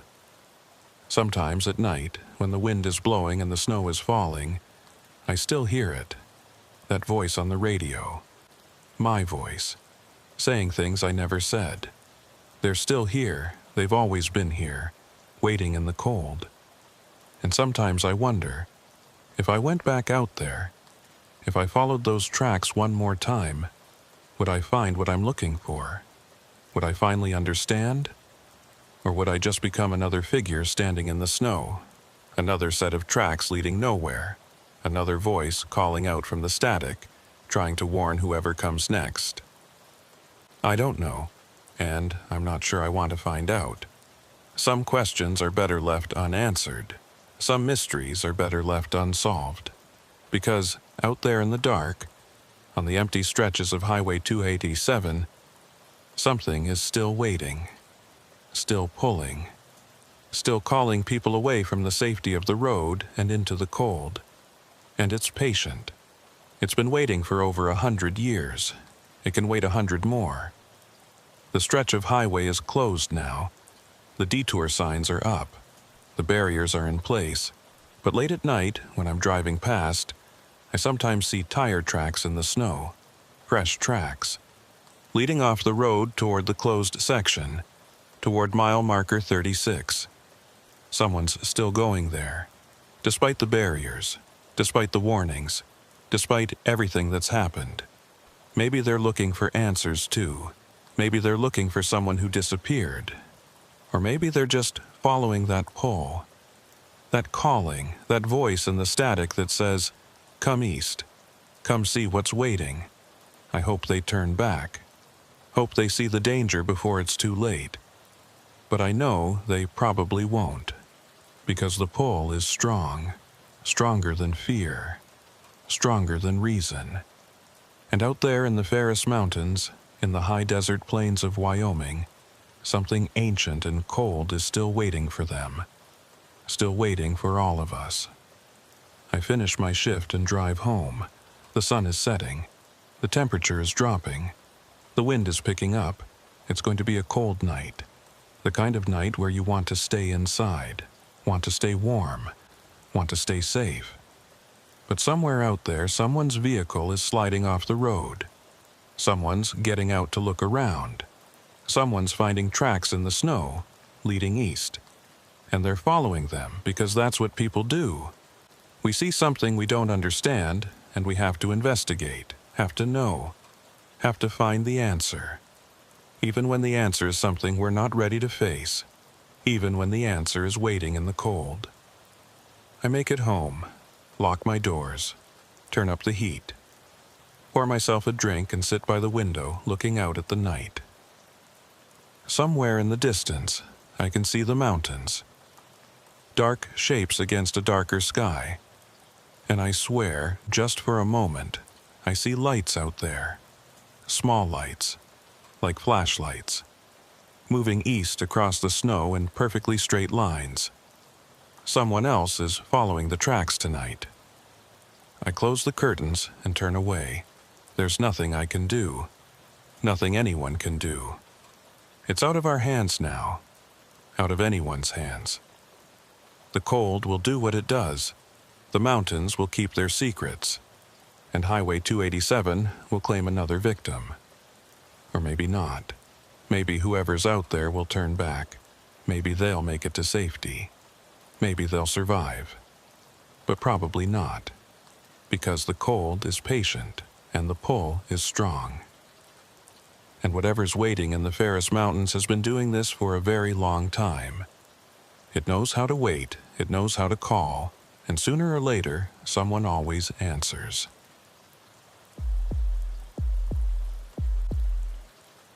So I need to tell you about the night shift call that changed how I think about the empty places in Wyoming. Changed how I think about a lot of things, actually. This happened about 2 years into my time with Highway Patrol, back when I still thought I'd seen most of what this job could throw at me. Turns out I hadn't seen anything yet. I was working the graveyard shift on Interstate 80, the stretch between Rawlins and Laramie. It's one of the lonelier runs in the state, and that's saying something because Wyoming specializes in lonely. You've got about 100 miles of high prairie, wind that never stops, and scattered rest areas that see maybe a dozen vehicles on a good night. On a bad night, you're the only human being for 50 miles in any direction. The call came in around 2:37 a.m. I remember the exact time because I'd just stopped at the Sinclair truck stop for coffee and was logging it in my daily activity report. My radio crackled and Tessa Ruiar's voice came through from dispatch. Unit 23, this is dispatch. We've got a suspicious activity report at the Continental Divide rest area, westbound side. Caller reported seeing unusual lights in the parking area approximately 30 minutes ago. I keyed my mic. Copy that, dispatch. Nature of the unusual lights? Caller described them as standby. There was a pause, the sound of papers shuffling. Described as flickering, moving in patterns, not consistent with vehicle headlights. Caller was a truck driver who stopped briefly but left due to, quote, bad feeling about the place. Copy. I'm about 15 minutes out. Any other units in the area? Negative, Unit 23. You're solo tonight. Highway patrol is running light due to the budget cuts. Understood. En route. I pulled out of the truck stop and headed west on I-80. The highway was empty. Not a single pair of taillights ahead of me. No headlights coming the other way.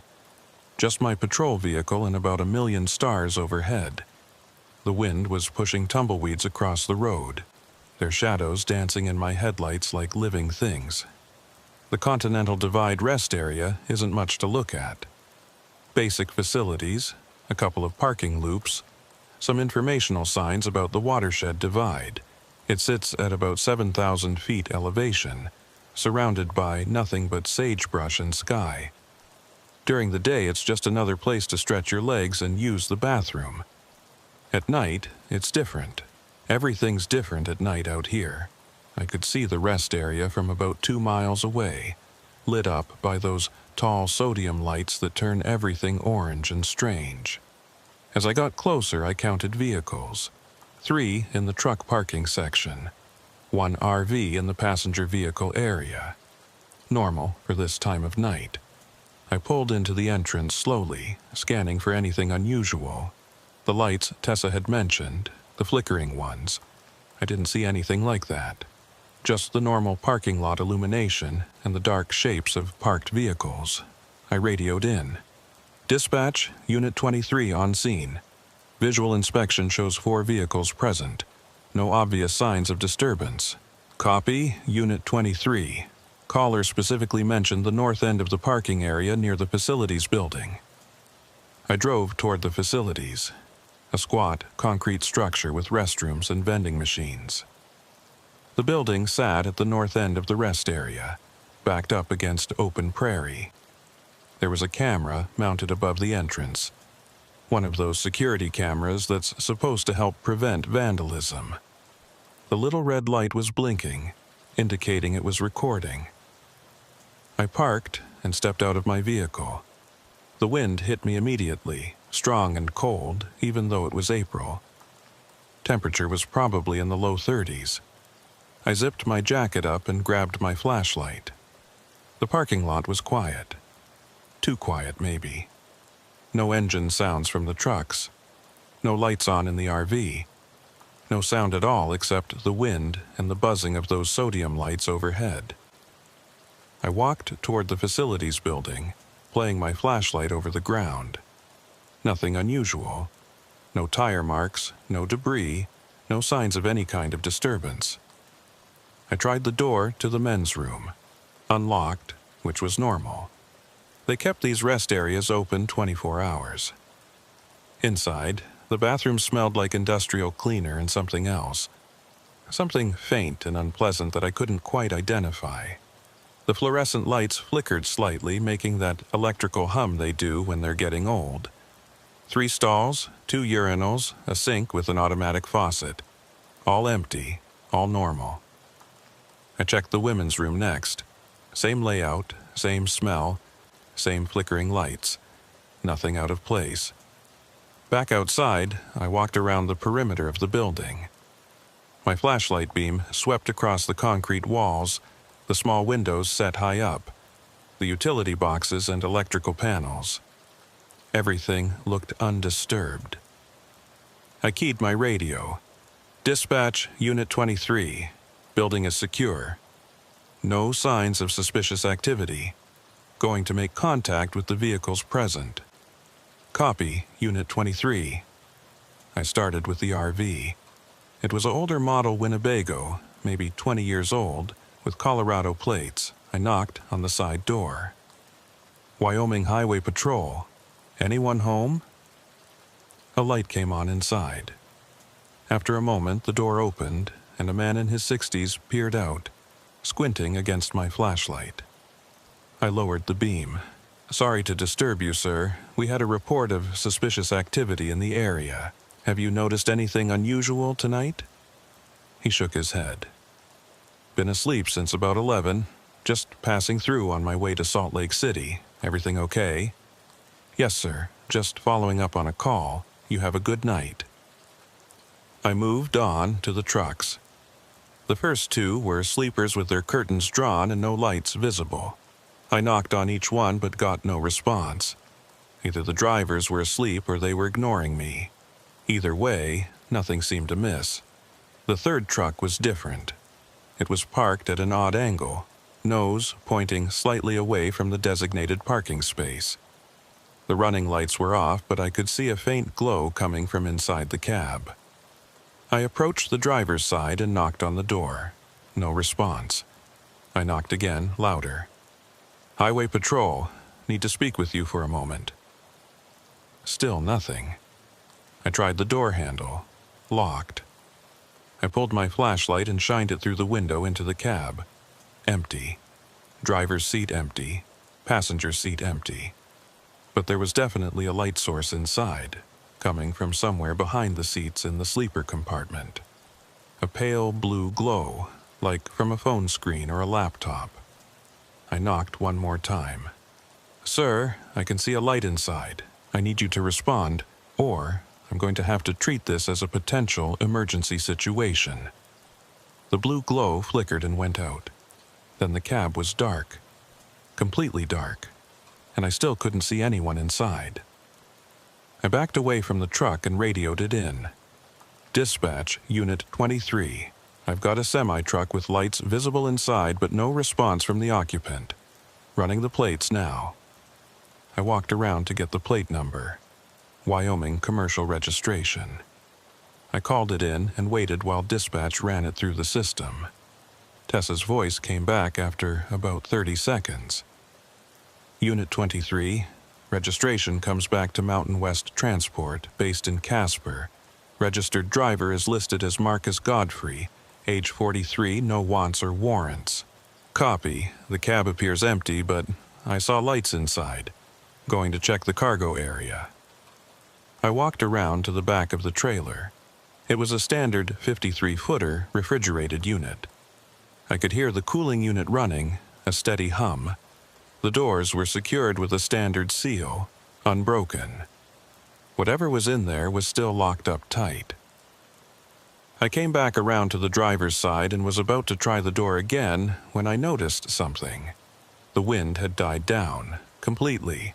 One moment, it had been gusting hard enough to make me lean into it. The next, it was utterly still. And in that stillness, I could hear something. A sound coming from inside the rest area facilities. A low humming. Not the fluorescent lights, something else. Something that pulsed in a rhythm that was almost but not quite regular. I walked back toward the building.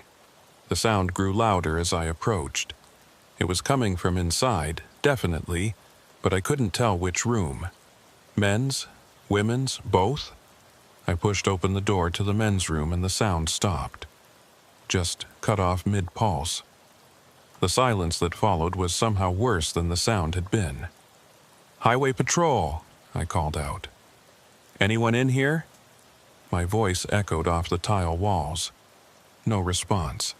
I checked each stall, pushing the doors open with my flashlight. Empty, all of them empty, but the smell was stronger now. That unpleasant odor I'd noticed before. It smelled like I couldn't place it. Something organic. Something wrong. I backed out of the bathroom and checked the women's room. Same result. No one inside. No source for the humming. Just that smell. Stronger in here somehow. Back outside, I stood in the parking lot and turned in a slow circle. The RV was dark again. The 3 trucks sat silent. The sodium lights buzzed overhead. The wind was still completely calm, which was unusual. Wind in Wyoming never stops, especially not up here at 7,000 feet. Something was off about this place. I couldn't point to any one specific thing, couldn't articulate what exactly was wrong, but every instinct I had was telling me this situation wasn't normal. I pulled my radio. "Dispatch, Unit 23. I'm not finding anything specific, but something feels wrong here. Requesting you pull any available footage from the security camera at this location." "Copy, Unit 23. Camera system is managed by the Department of Transportation. I'll put in a request, but it may take some time." "Understood. In the meantime, I'm going to..." The radio cut out. Just pure static. I tried again. "Dispatch, Unit 23. Do you copy?" More static. Then it cleared and Tessa's voice came through, but it sounded different. Distant. Like she was speaking from very far away. "Unit 23. Copy. Video footage. Request. Dispatch. You're breaking up. Repeat. Footage available. Sending to your mobile data terminal." I walked back to my patrol vehicle and checked the MDT. The screen was booting up, slower than usual. The Department of Transportation had recently installed video links to most security cameras along the interstate, allowing us to check footage remotely if needed. It was supposed to speed up investigations. Usually, it worked fine. The MDT finished loading, and I accessed the camera feed for the Continental Divide rest area. There were 4 cameras total. 1 covering the truck parking, 1 covering the passenger vehicle area, 1 at the entrance, and 1 mounted above the facility's building entrance. I pulled up the footage from the facility's camera, the one I'd seen with its red light blinking. Set it to start from 30 minutes ago, right around when the truck driver had called in his report. The video was grainy, typical low-light security camera quality. I could see the parking lot, see the vehicles. I watched at double speed, looking for anything unusual. The timestamp in the corner ticked forward. 2:07 a.m., 2:12 a.m., 2:15 a.m. At 2:17 a.m., something appeared in frame. I paused the video and backed it up, played it again at normal speed. At exactly 2:17:33, the image flickered. Not like a glitch, but like something had passed between the camera and the lights, casting a brief shadow. But there was nothing there, no person, no vehicle, nothing visible that could have caused it. The shadow appeared again at 2:18:04, then 2:18:41, then 2:19:15, each time lasting only a fraction of a second, each time in a slightly different location in the frame. I switched to the truck parking camera, same thing. Shadows flickering across the image at irregular intervals, but never any source for the shadows. Nothing moving in frame that would cast them. The passenger vehicle camera showed something different. At 2:21:08, the RV's door opened. The elderly man I'd just talked to stepped out. He stood there for approximately 11 seconds, looking toward the facilities building. Then he turned and looked directly at the camera. His mouth moved like he was speaking, though there was no audio on the security feed. Then he stepped back into the RV and closed the door. That was odd, but not necessarily suspicious. Maybe he'd heard something. Maybe he'd been checking to see if everything was okay before going back to sleep. But then at 2:23:44, the door opened again, and the same man stepped out, stood in the same position, for the same 11 seconds, looked at the camera with his mouth moving in exactly the same way, stepped back inside. At 2:26:19, it happened again. Exact same sequence, same movements, same timing, like watching a recording loop. I watched the timestamp, 2:28:54. The door was opening again. The man was stepping out. The same 11 seconds, the same look toward the camera. This wasn't possible. I just talked to that man 5 minutes ago. He'd said he'd been asleep since 11 p.m., but the camera was showing him getting out of his RV over and over in a perfect loop. I switched back to the live feed from the facility's camera. The parking lot was empty. The vehicles were where they'd been, nothing moving. But as I watched, the image flickered, that same shadow passing across frame. Except now I could see what was causing it. There was someone standing near the facility's building, a figure dark against the orange sodium light. I hadn't seen them when I was just there, hadn't heard them, but on the camera feed they were clearly visible, standing perfectly still, facing the camera, about where I'd been standing 2 minutes ago. I looked up from the MDT screen toward the facilities building. From where I sat in my patrol vehicle, I had a clear view. The parking lot was empty. No one standing there. No one near the building. I looked back at the MDT. On the feed, the figure was still there, still standing, still watching. I grabbed my flashlight and stepped out of the vehicle. Kept my eyes on the facilities building as I approached. The parking lot was silent. Still no wind. Just that electric hum from the overhead lights. I reached the spot where the figure had been standing on the camera feed. Nothing here. No footprints in the dust. No sign anyone had been standing here at all. I looked up at the camera mounted above the entrance. The red light was still blinking, still recording. I pulled my radio. Dispatch, Unit 23. I'm seeing anomalies on the security footage. Are you able to view the same feed from your location? Static. Then Tessa's voice, still sounding distant. Unit 23. Checking. Footage appears. Normal. Dispatch, define normal. I'm seeing images that don't match what I'm observing on scene. Interference. Solar activity. Common at higher elevations. That wasn't right. Solar interference didn't cause security cameras to show people who weren't there. Didn't cause RV occupants to exit their vehicles in perfect loops. Dispatch, I need you to... The radio cut out completely. Not static this time, just dead air. I tried my cell phone. No signal. That wasn't unusual up here. Cell coverage in rural Wyoming was spotty at best. But my radio had been working fine until a few minutes ago. I walked back to my patrol vehicle, intending to try the radio again from there. That's when I noticed the truck. The semi with the odd parking job. The one with the mysterious blue light in the cab. The driver's door was open now. Standing wide open, interior light on. I could see into the cab clearly, still empty. But I knew that door had been closed and locked when I'd checked it 10 minutes ago. I approached slowly, one hand on my sidearm. Highway Patrol.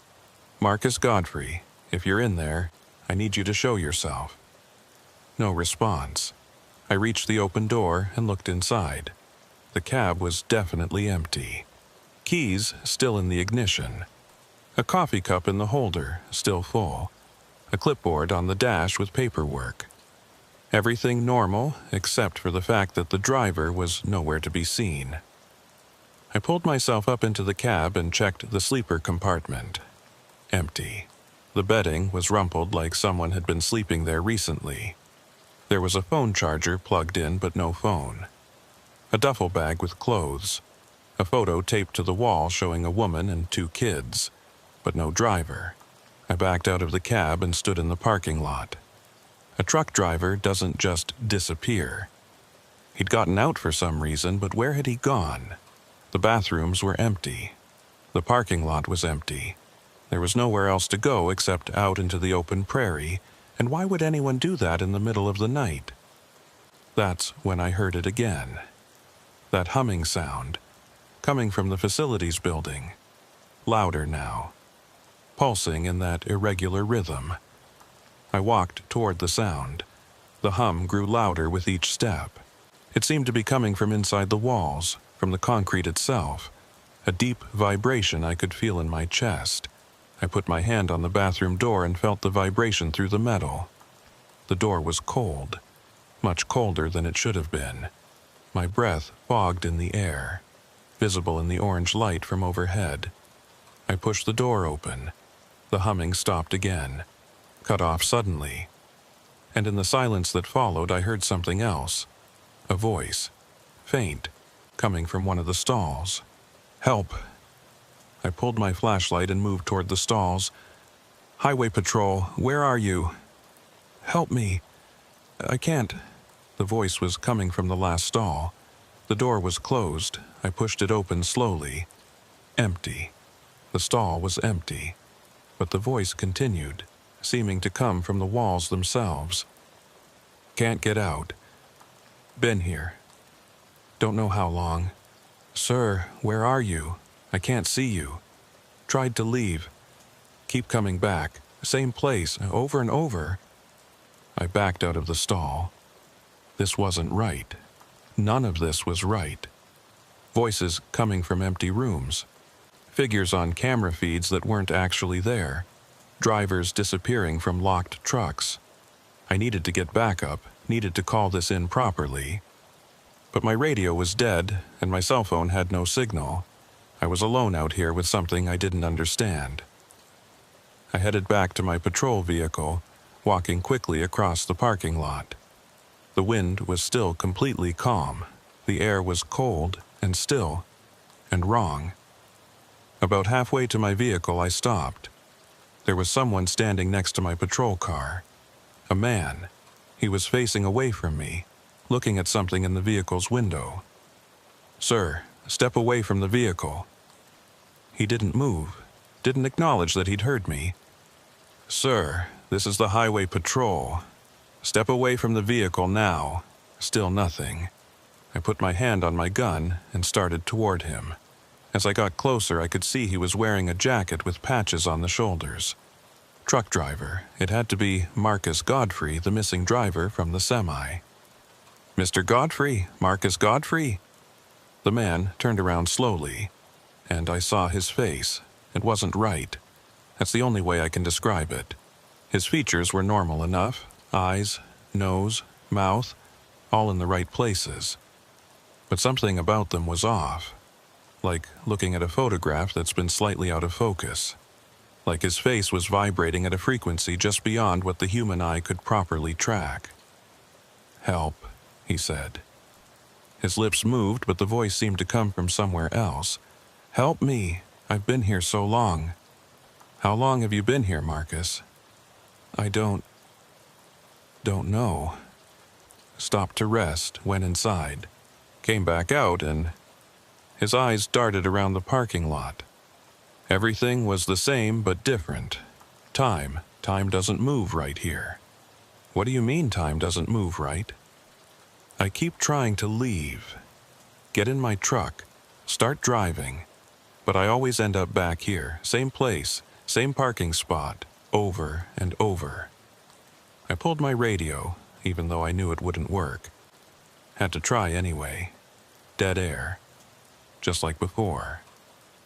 "Okay, Marcus. Let's get you out of here. We'll figure this out. Come with me to my vehicle." He shook his head violently. "No. Can't. If I move too far from my truck, I end up back inside it. Sitting in the driver's seat, like I never left, been trying for, I don't know, hours, days? When did you stop here? What day was it? Tuesday, April 15th, around midnight.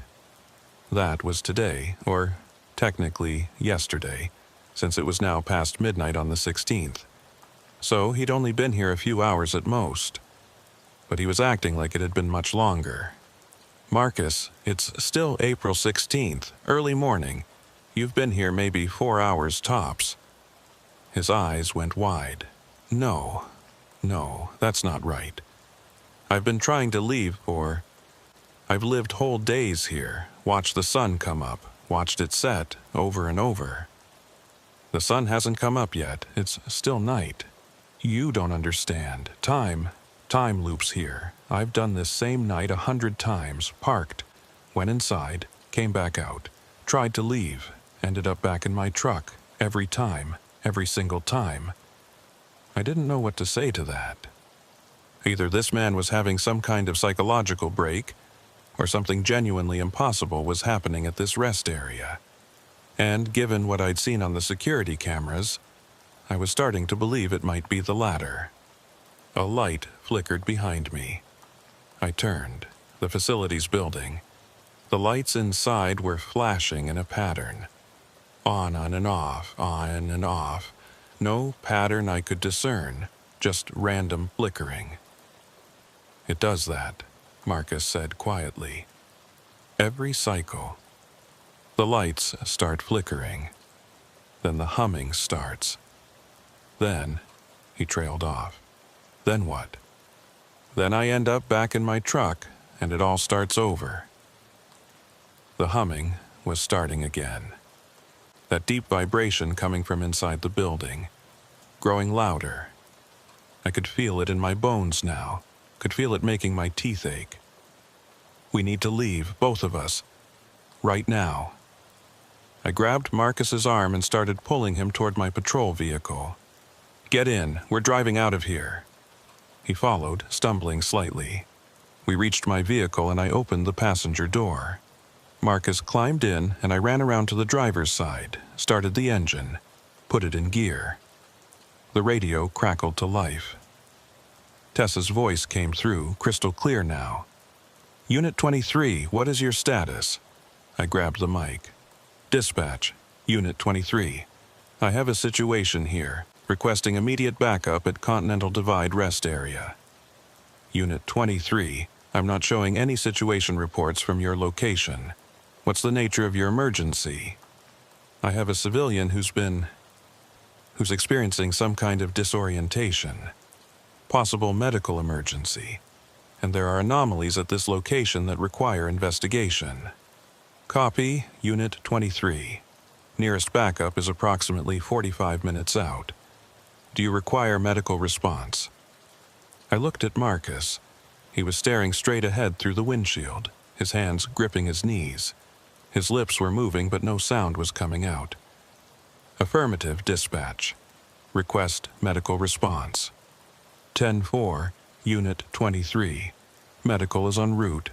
Estimated arrival 30 to 40 minutes. I put the patrol vehicle in gear and started driving toward the exit. The rest area entrance was only about 200 feet away. Should have taken maybe 15 seconds to reach it, but we didn't reach it. I drove forward and the entrance got closer, and then suddenly we were back in the parking lot. Back in the same spot where we'd started. Like the last 10 seconds hadn't happened. Marcus was laughing now. A high, strained sound. See? See? I told you, you can't leave. None of us can leave. I tried again, accelerated hard, heading straight for the exit. Watched the entrance ramp approach. Watched it get closer. And then we were back in the parking lot. Same spot. Engine still running. Like we'd never moved. This isn't possible, I said. Marcus was rocking back and forth now. Possible, not possible, doesn't matter. We're stuck here, stuck in this loop, this same night, this same moment, forever. I looked at my watch. 2:41 a.m.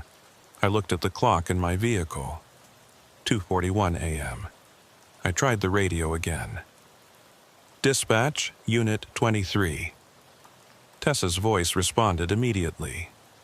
Unit 23, what is your status? The exact same intonation. The exact same words. We were in a loop. Marcus was right.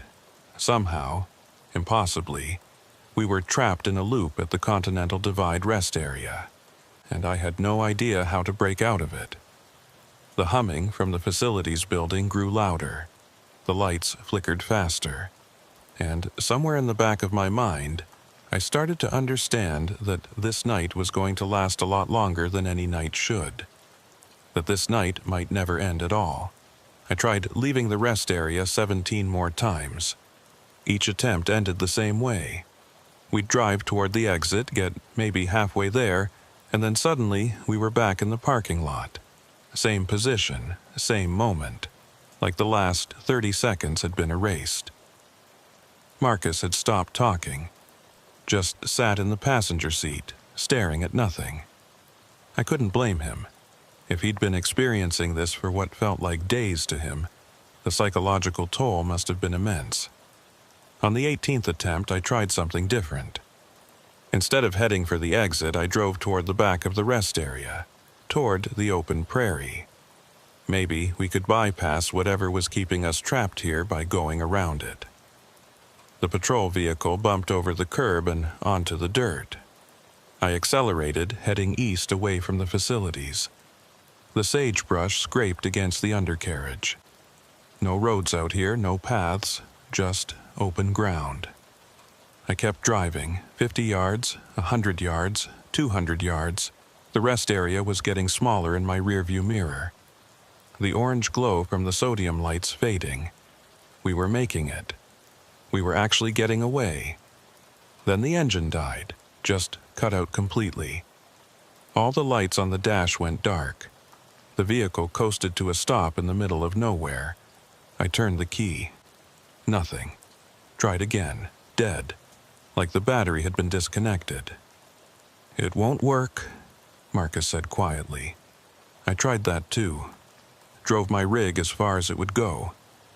Engine died. When I tried to walk away on foot, I ended up back in the driver's seat. "How far did you get?" "Maybe a quarter mile. Maybe less. Hard to tell in the dark." I grabbed my flashlight and stepped out of the vehicle. The wind was still completely absent. The air was cold and heavy and wrong. I could see the rest area lights in the distance, that orange glow against the black sky. It looked impossibly far away, even though we'd only driven about 200 yards. "Stay here," I told Marcus. "I'm going to try something." I started walking, not toward the rest area, but perpendicular to it. South. If we couldn't go west toward the exit, or east into the prairie, maybe we could go around. Find an edge to whatever was holding us here. I walked for what felt like 10 minutes. The rest area stayed in view to my left, never seeming to get any closer or farther away. The ground under my feet was rough and uneven. Sagebrush caught at my pants. The stars overhead were bright and clear and utterly indifferent. I checked my watch. 2:41 a.m., same as it had been before. I kept walking, checked again 5 minutes later. 2:41 a.m. The second hand was moving. The minute hand was moving. But the time never changed. I turned back toward the patrol vehicle. It should have been visible, I hadn't walked that far, but I couldn't see it. Just darkness and sagebrush stretching in every direction. The rest area was still there to my left, glowing orange, but my vehicle was gone. "Marcus!" I called out. "Marcus, where are you?" No response. Just the sound of my own voice dying in the still air. I pulled my flashlight and started sweeping it across the prairie, looking for any sign of my patrol vehicle, any sign of Marcus. Nothing. Just empty ground. Then I saw them, footprints, leading back toward the rest area. My own footprints, I realized. I was following my own trail, but that didn't make sense. I'd been walking south. These prints led west. I followed them anyway, didn't have much choice, and as I followed them, the rest area got closer. Closer than it should have been, like the distance between us was collapsing. After about 5 minutes, I was standing in the parking lot again. My patrol vehicle was there, right where I'd left it. Engine running, lights on, like it had never died. Marcus was still in the passenger seat. When I climbed back in, he looked at me with dead eyes. "Told you," he said. I didn't respond, just sat there, hands on the steering wheel, trying to think, trying to figure out what was happening. There had to be a rational explanation, some kind of natural phenomenon that could explain time loops and spatial distortions. Maybe we'd been drugged somehow. Maybe there was a gas leak, something causing hallucinations. But that didn't explain both of us experiencing the same things. Didn't explain the security camera footage. Didn't explain any of this. The radio crackled. Tessa's voice came through. "Unit 23, what is your status?" Same words, same intonation. The loop starting over. I grabbed the mic. "Dispatch, this is Unit 23. I need you to listen to me very carefully. I'm trapped in some kind of temporal anomaly at the Continental Divide rest area. Time is repeating. I can't leave. Do you understand?" Static. Then Tessa's voice, but different this time. Slower. The words stretched out. "Unit 23, what is your status?" "Dispatch, do you copy? Something is wrong with this location. I need..." The radio cut out. When it came back, Tessa's voice was normal speed again. "Unit 23, I'm showing your GPS position as stationary at Continental Divide rest area. Have you completed your investigation?" "Negative. Dispatch, how long have I been at this location?" "Your last check-in was at 2:39 a.m. Current time is 2:41 a.m. You've been on scene for approximately 2 minutes. 2 minutes. I'd been here for what felt like at least 45 minutes. Maybe longer. But according to dispatch, according to official time, only 2 minutes had passed.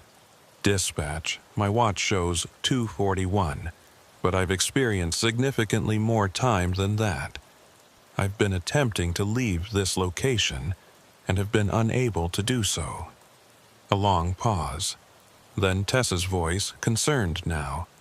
"Unit 23, are you feeling all right? Do you need medical assistance?" "I'm fine, but there's something wrong with this place, with time at this place. I have a civilian here who's experiencing the same phenomenon. Marcus Godfrey, the truck driver. He claims he's been trapped here for days. Unit 23, stand by." More static. When the radio came back, it was a different voice. Male. Older. I recognized it as Sergeant Pryor, the night shift supervisor. "Merkham, this is Pryor. What's going on out there?" "Sergeant, I know this is going to sound crazy, but I'm caught in some kind of time loop at this rest area. I can't leave. Every time I try to drive out, I end up back where I started." "Have you been injured? Hit your head? Carbon monoxide exposure in your vehicle?" "No, sir. I'm thinking clearly, and I'm not alone.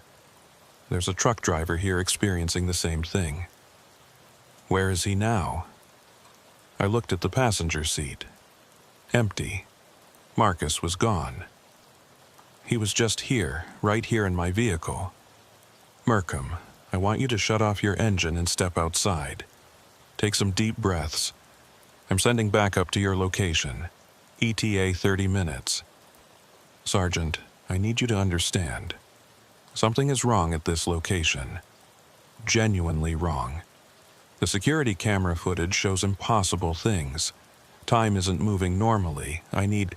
Just stay calm. Help is on the way." The radio went dead. I tried calling back but got no response. I looked at my watch. 2:41 a.m. still, always. I got out of the vehicle and looked around the parking lot. The RV was still there. The 3 trucks were still there. Everything exactly as it had been.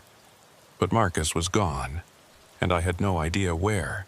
The facilities building caught my eye. The lights inside were flickering again, that same pattern, and the humming was starting, that deep vibration that made my bones ache. I walked toward the building. Didn't really want to, but I needed to understand what was happening, needed to find some kind of answer.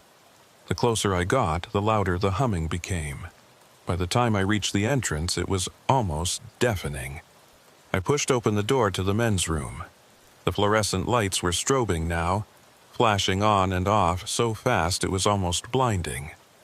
The sound was coming from everywhere, from the walls and the floor and the ceiling, a deep thrumming that I could feel in my chest. In the strobing light, I saw something on the wall, writing, scratched into the paint with something sharp. I moved closer, using my flashlight to read it. Help us. Been here forever. Time doesn't move. Can't leave. Please. The messages covered the wall. Dozens of them, different handwriting, different tools used to scratch the words. Some looked old, the paint around them yellowed and cracked. Others looked fresh. At the bottom, near the floor, I saw a message that made my blood run cold. Lorne Merkham. April 16th, 2:41 a.m., my name. Written in handwriting that looked like mine. But I hadn't written it. Hadn't scratched anything on this wall. The letters were crude, carved deep into the paint and plaster beneath. I backed away from the wall, backed out of the bathroom and into the parking lot. The humming was fading now. The lights in the building returning to normal. But that message stayed burned in my mind. My name. My name on that wall. Like I'd been here before, like I'd been trapped here before. I pulled out my phone and took a photo of the wall before the lights completely normalized. The photo was blurry, corrupted by digital artifacts, but you could still make out the words. Still see my name at the bottom. I was about to head back to my vehicle when I noticed something. The elderly man from the RV was standing outside his vehicle, just standing there, looking toward the facilities building, looking directly at me. I walked over to him. "Sir, are you all right?" He turned to face me, and I stopped walking.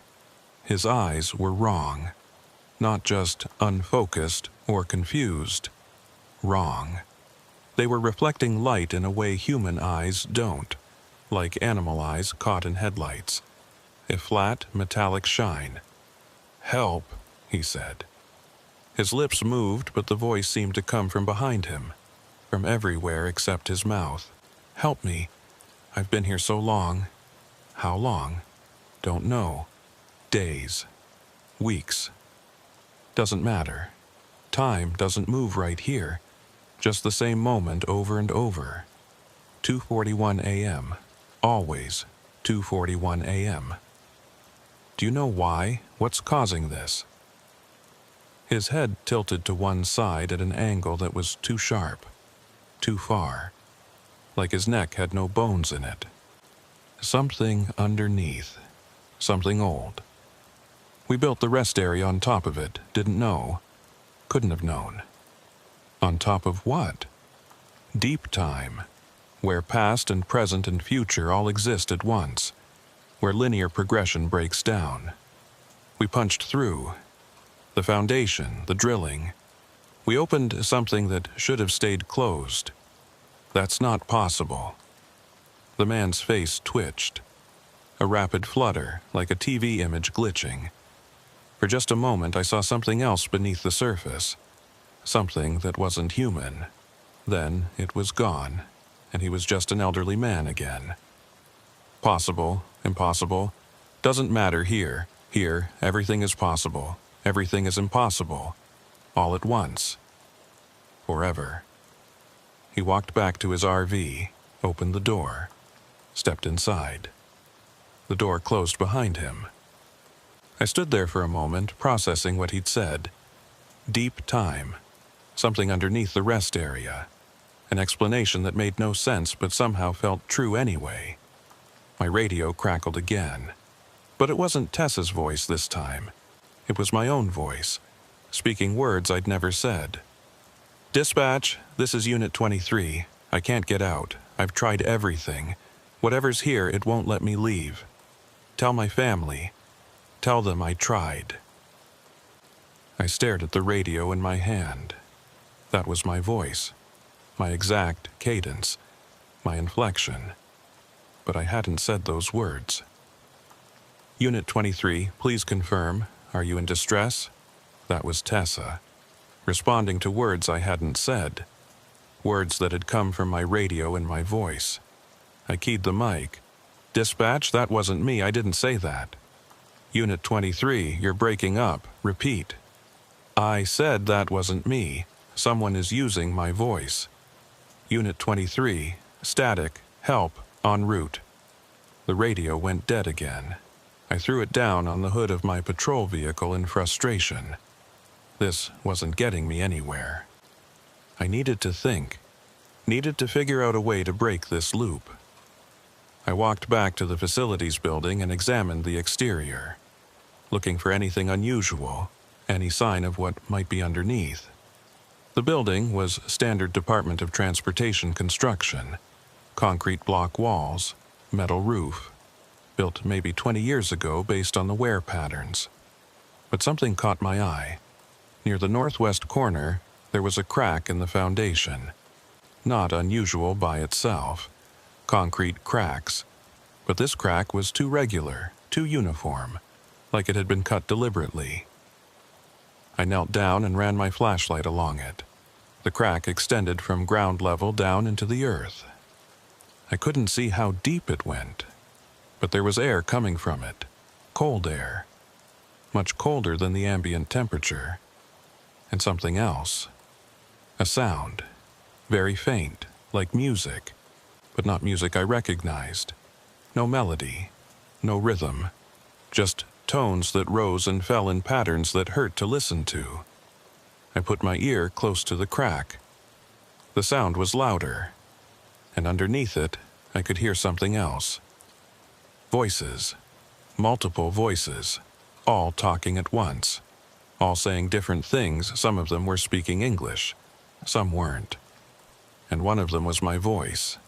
I pulled back from the crack. My hands were shaking. Whatever was down there, whatever was underneath this rest area, it had my voice, had all our voices, was using them for purposes I couldn't begin to understand. A shadow fell across me. I looked up. Marcus Godfrey was standing there. But his eyes had that same reflective quality I'd seen in the elderly man, that same wrongness. "You're starting to understand," he said. "Good. Understanding is the first step." First step to what? To accepting, to giving in, to becoming part of the loop forever. "I'm not giving in. I'm getting out of here." Marcus smiled. It wasn't a human expression. "That's what we all say, at first, but eventually you realize there is no getting out. There's only here, only now, only 2:41 a.m., forever and ever and ever." He walked away, not toward his truck, just away, into the darkness at the edge of the parking lot. I watched until he disappeared from view. I checked my watch, 2:41 a.m. Checked my phone, 2:41 a.m. Looked at the clock in my patrol vehicle, 2:41 a.m. The same moment, locked in place, and me along with it.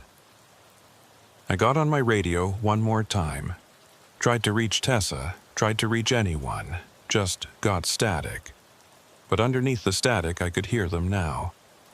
The voices, dozens of them, maybe hundreds, all speaking at once, all trapped here just like I was, and one of the voices was mine, calling out from the static, begging for help that would never come. I was starting to understand what Marcus had been trying to tell me, what the elderly man had tried to explain. We weren't just trapped in a time loop. We were trapped in all time loops.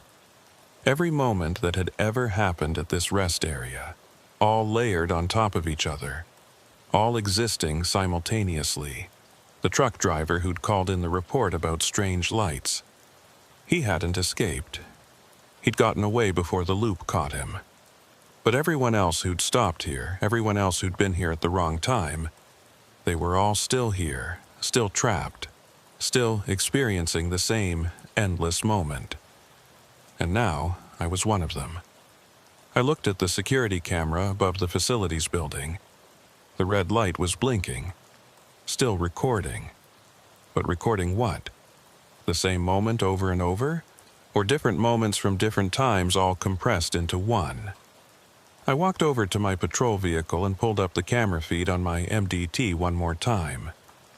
The footage was playing, showing the parking lot, showing my vehicle, showing me standing next to it. But there were other figures too, transparent, flickering in and out of view. Dozens of them, all in the same parking lot, all from different times. A woman in clothes from the 1980s. A man in a suit from the 1960s. A family in a station wagon from the 1950s. All trapped here, all existing in this same space, this same impossible moment.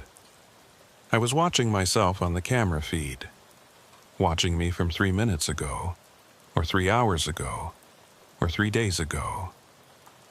Time had no meaning here. Past and present and future all bled together. On the screen, I saw myself walk toward the facilities building, saw myself open the bathroom door, saw myself read the writing on the wall, my name, my date, my time, 2:41 a.m. And then I saw something else, a figure standing behind me in the reflection on the bathroom mirror, a figure I hadn't seen when I was actually in there. A figure that looked like me, but wasn't quite right. The figure's mouth moved. I couldn't hear what it was saying on the silent security footage, but I could read its lips. "You're already gone." I looked up from the MDT screen, looked around the parking lot, empty, no one else visible. Just me and my vehicle, and the 3 trucks and the RV and the empty facilities building.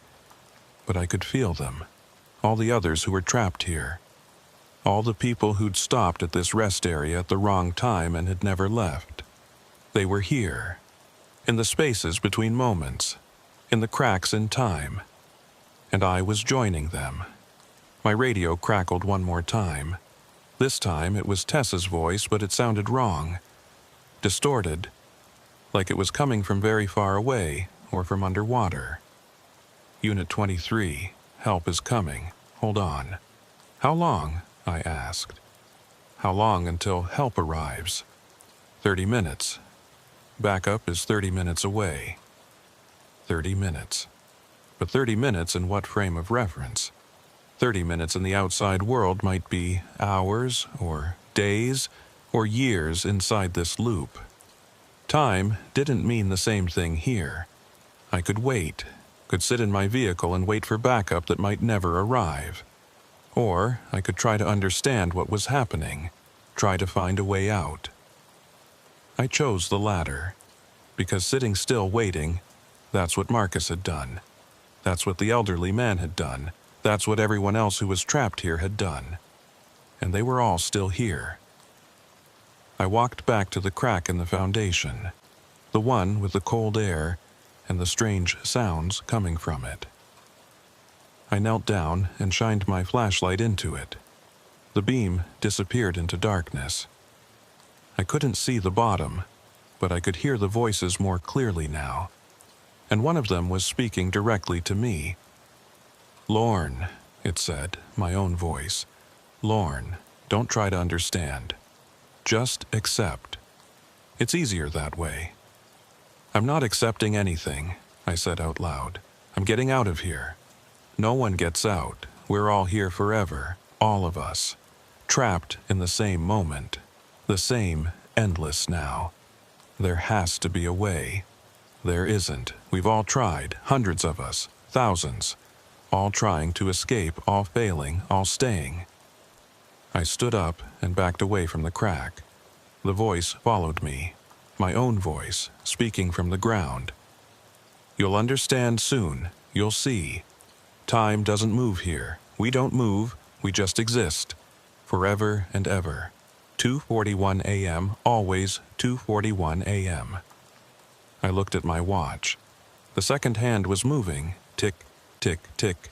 But the time never changed, never progressed. Just stayed locked at 2:41 and some number of seconds that kept resetting. I was trapped, truly, completely trapped, and I was starting to understand that there might not be a way out. The humming started again, louder than before. The lights in the facilities building began to strobe, and all around me I could see them now. The others, transparent figures, flickering in and out of visibility, all of them standing in the parking lot, all of them waiting, all of them trapped in the same endless moment at the Continental Divide rest area. And now I was one of them. I don't know how many times I tried to leave after that. Lost count. Maybe 50, maybe 100. Each attempt the same. Drive toward the exit, get halfway there. Suddenly back in the parking lot. Same position, same moment. 2:41 a.m., always 2:41 a.m. I tried variations. Drove fast, drove slow, tried backing out. Tried going in reverse the entire way, tried closing my eyes and just accelerating blindly. Nothing worked. Every single time, I ended up back where I started. Marcus was right. The elderly man was right. There was no leaving this place, but I wasn't ready to accept that yet. Couldn't accept it. Because accepting it meant admitting I'd be here forever. Meant admitting I'd never see my family again. Never finish my shift, never go home. So I kept trying, kept searching for answers, for some kind of explanation that would give me a way out. I examined every inch of the rest area, every crack in the pavement, every bolt on the facilities building, looking for anything unusual, anything that might explain what was happening. The crack in the foundation kept drawing me back, the one with the cold air and the voices. I'd covered it with a piece of cardboard from a trash can, trying to block out the sound, but I could still hear them, still hear my own voice mixed in with hundreds of others. Let me out. Please. Someone help. I've been here so long. Time stopped. Everything stopped. Can't remember my name anymore. That last one scared me most. The idea that you could be here so long you'd forget who you were. Forget everything except this parking lot and these buildings and this same endless moment. I looked at my phone, tried to call out. No signal. Tried to access the internet. No connection. The phone's clock showed 2:41 a.m. The date showed April 16th. But I had no idea if that was accurate anymore. I opened my photo gallery. There were pictures from yesterday.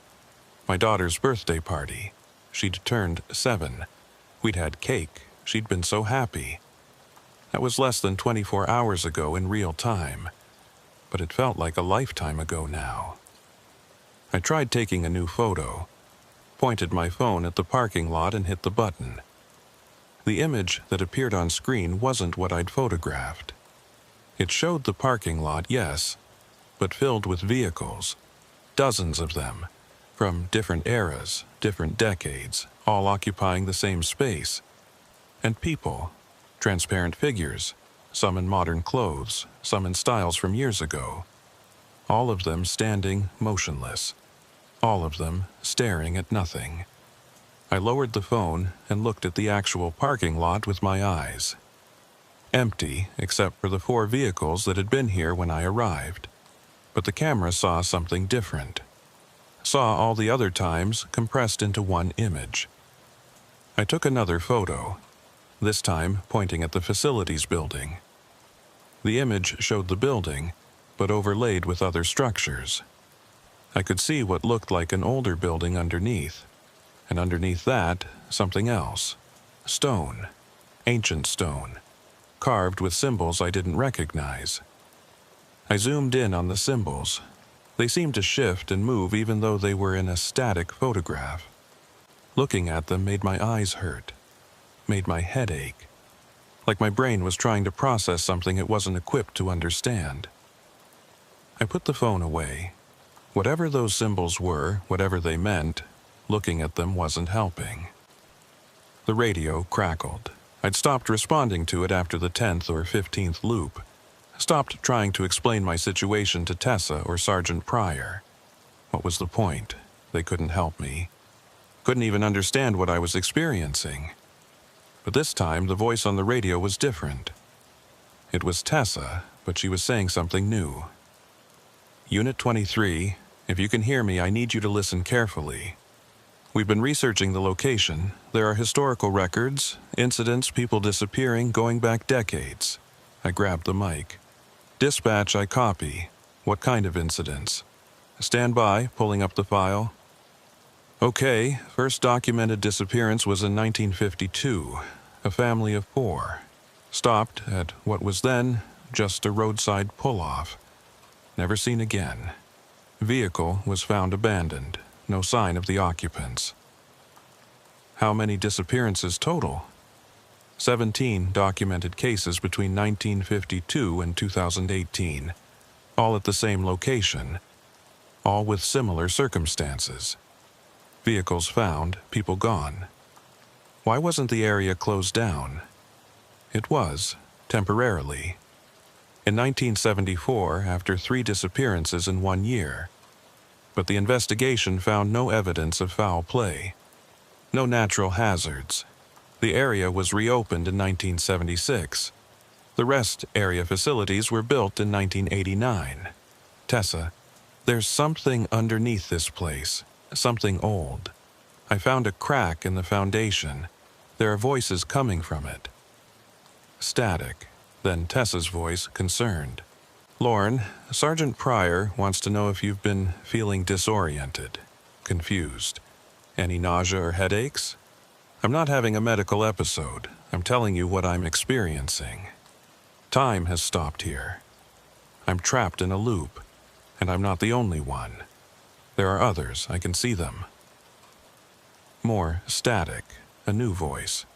Sergeant Pryor. Merkham, I need you to return to your vehicle and wait for backup. Do not approach any civilians. Do not enter any structures, just wait. Backup is almost there. How long? ETA 5 minutes. 5 minutes. In outside time, that meant something. In here, it meant nothing. But I went back to my vehicle anyway, sat in the driver's seat and waited. Watched my watch tick forward. 2:41:12. 2:41:13. 2:41:14. Then it jumped back. 2:41 o'clock. Starting over. The loop resetting itself. I looked at the rearview mirror. There was someone sitting in the back seat. I spun around. Empty. Nothing there. Looked back at the mirror. The figure was still visible. A woman. Young. Maybe mid-20s. She was looking directly at me through the mirror.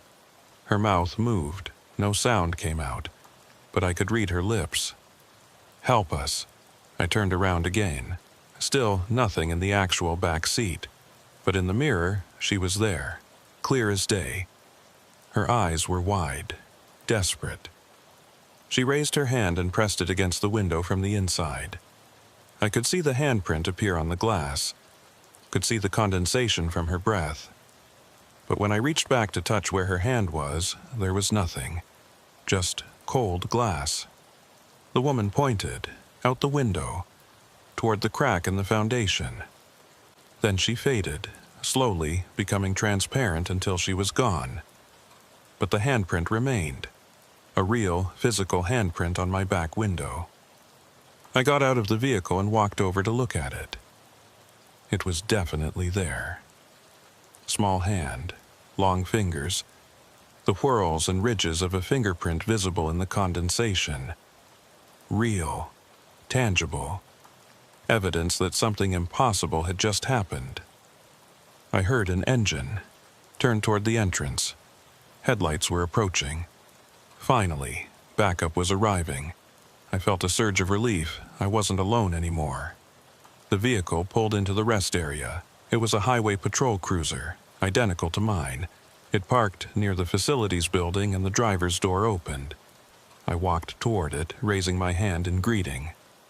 "Am I glad to see you?" The trooper who stepped out was wearing our uniform, had our patches, our badge, but something was wrong with him. His movements were too stiff, too mechanical, like he was a marionette being controlled by someone who didn't quite understand how humans moved. "Unit 23, the trooper said. "What is your status?" "I'm trapped here. Have been for..." I checked my watch. Still 2:41 a.m. I don't know how long, hours maybe, days. Time isn't working right. The trooper turned his head to look at me. The movement was wrong, too fast, and his eyes had that same reflective quality I'd seen in Marcus and the elderly man, like they weren't really eyes at all. "There is no trap," the trooper said. "There is only here, only now, only this moment." I backed away. "Who are you?" "I am Unit 23. I am you. I am everyone who has ever been here. We are all the same now, all part of the same moment, the same eternal now. You're not backup. You're not real. Real, unreal. The distinction is meaningless here. We exist. That is all that matters." The trooper started walking toward me, that same stiff, mechanical gait. I backed away faster, reached for my gun. My hand found empty air. I looked down. My holster was empty. My gun was gone. "You won't need that," the trooper said. "There's nothing to fight, nothing to resist. Just acceptance. Just surrender. Just joining us in the eternal now." I turned and ran. Didn't know where I was going. Just away. Away from that thing that looked like a trooper but wasn't. Away from the rest area and the loop and the impossible moment that never ended. I ran past my vehicle, past the RV, past the trucks, out into the open prairie beyond the parking lot, running in the dark, stumbling over sagebrush, the cold air burning in my lungs. Behind me, I heard the trooper's voice, calm, unhurried. "You can't leave. No one leaves. Everyone who comes here stays. Forever." I kept running. 50 yards, 100 yards, 200 yards. The rest area was falling behind. I was making it. I was getting away. Then the ground disappeared. I was falling. Through darkness, through nothing. No sense of up or down, no wind, no sound. Just falling through an endless void. And then I hit ground. Hard, knocked the wind out of me. I lay there gasping, trying to orient myself. Slowly, I pushed myself up. I was in the parking lot, back at the rest area, lying on the cold asphalt, like I'd never left. The fake trooper was standing over me, looking down with those wrong eyes. "You see," he said, "there is no leaving, there is only here." I scrambled backward, away from him, got to my feet. My body ached from the fall. I looked around. Everything was back where it started. My vehicle, the other vehicles, all in their same positions. And standing around the perimeter of the parking lot, I could see them now, the others, dozens of them, all transparent, all flickering, all watching me.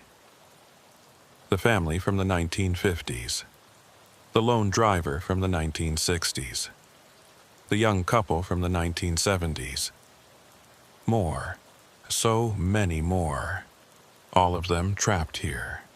All of them part of the same endless loop. And now I was one of them. Why? I asked the fake trooper. Why does this happen here? Because this is where time broke, he said. Where the foundation cracked. Where past and present and future all collapsed into one point. This is the wound in reality, and we are all trapped in it. There has to be a way to fix it, to close the wound. There is no fixing it, it simply is, and we are all part of it now, forever. I looked at the others, the transparent figures standing silent and still. Are they conscious?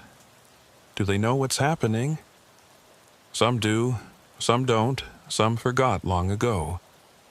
Time erodes everything, even memory, even self. Eventually, you'll forget too. Forget who you were, forget that there was ever anything other than this moment. No, I won't forget. I won't become like them. The trooper smiled. It wasn't a human expression. That's what they all said at first. But time here is different, patient, relentless. It wears you down, wears away everything, until only the moment remains. My radio crackled. Tessa's voice came through, but it was layered now. Multiple Tessas speaking at once, from different times, different calls, all compressed into one transmission. Unit 23, status, help coming, hold on, can't find you, GPS showing, different location, reality, breaking down. I grabbed the radio. Tessa, if you can hear me, don't send anyone else here. Close the rest area, barricade it. Don't let anyone stop here, do you understand? Can't. Signal breaking up. Lorne, where are you? I'm here. I'm trapped here. Everyone who comes here gets trapped. You have to close it down. Trying to help. Backup is almost there. No, don't send backup. They'll just get stuck too. Close the rest area. Close it now. The radio went dead. No static this time. Just silence. I tried keying the mic again, but got no response. The radio was completely dead. I looked at the fake trooper. How long have you been here? I don't know. Time has no meaning. I could have been here an hour, a year, a century. There's no way to tell. But you remember being a trooper. You remember the job.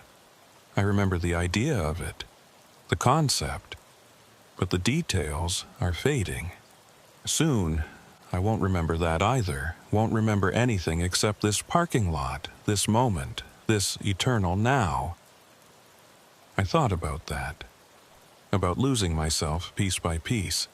About forgetting my name, my family, my life. Everything that made me who I was. Slowly eroded by endless time until I was just another transparent figure standing in a parking lot. Empty, forgotten. I couldn't let that happen, wouldn't let that happen. I walked back to the crack in the foundation, the one with the voices, the one with the cold air. I knelt down and looked into it.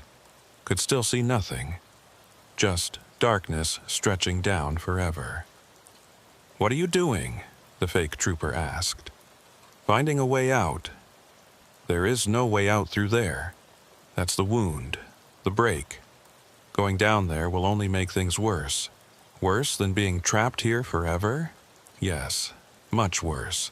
Down there is where time completely breaks down, where all moments exist at once, where you lose even the illusion of sequential experience. Up here, at least, you can maintain some sense of self. Down there, you dissolve completely. I stood up, backed away from the crack. Maybe he was right.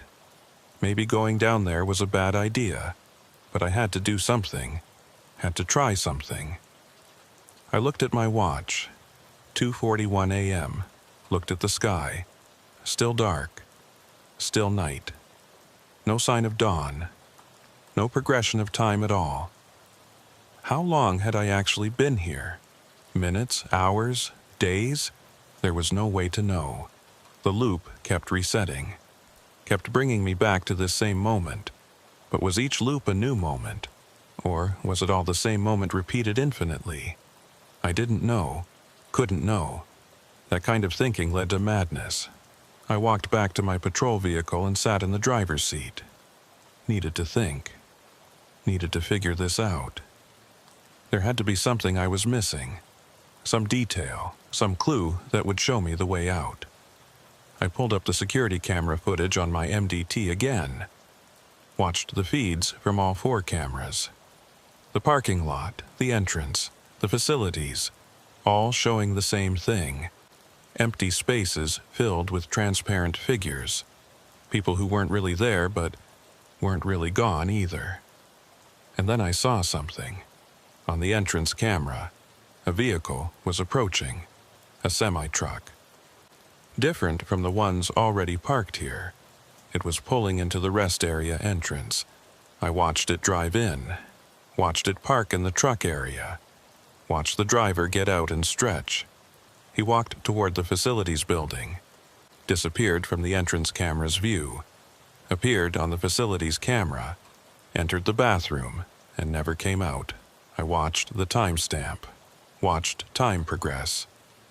1 minute, 2 minutes, 5 minutes. The driver never emerged from the bathroom. The truck sat in its parking space, engine idling.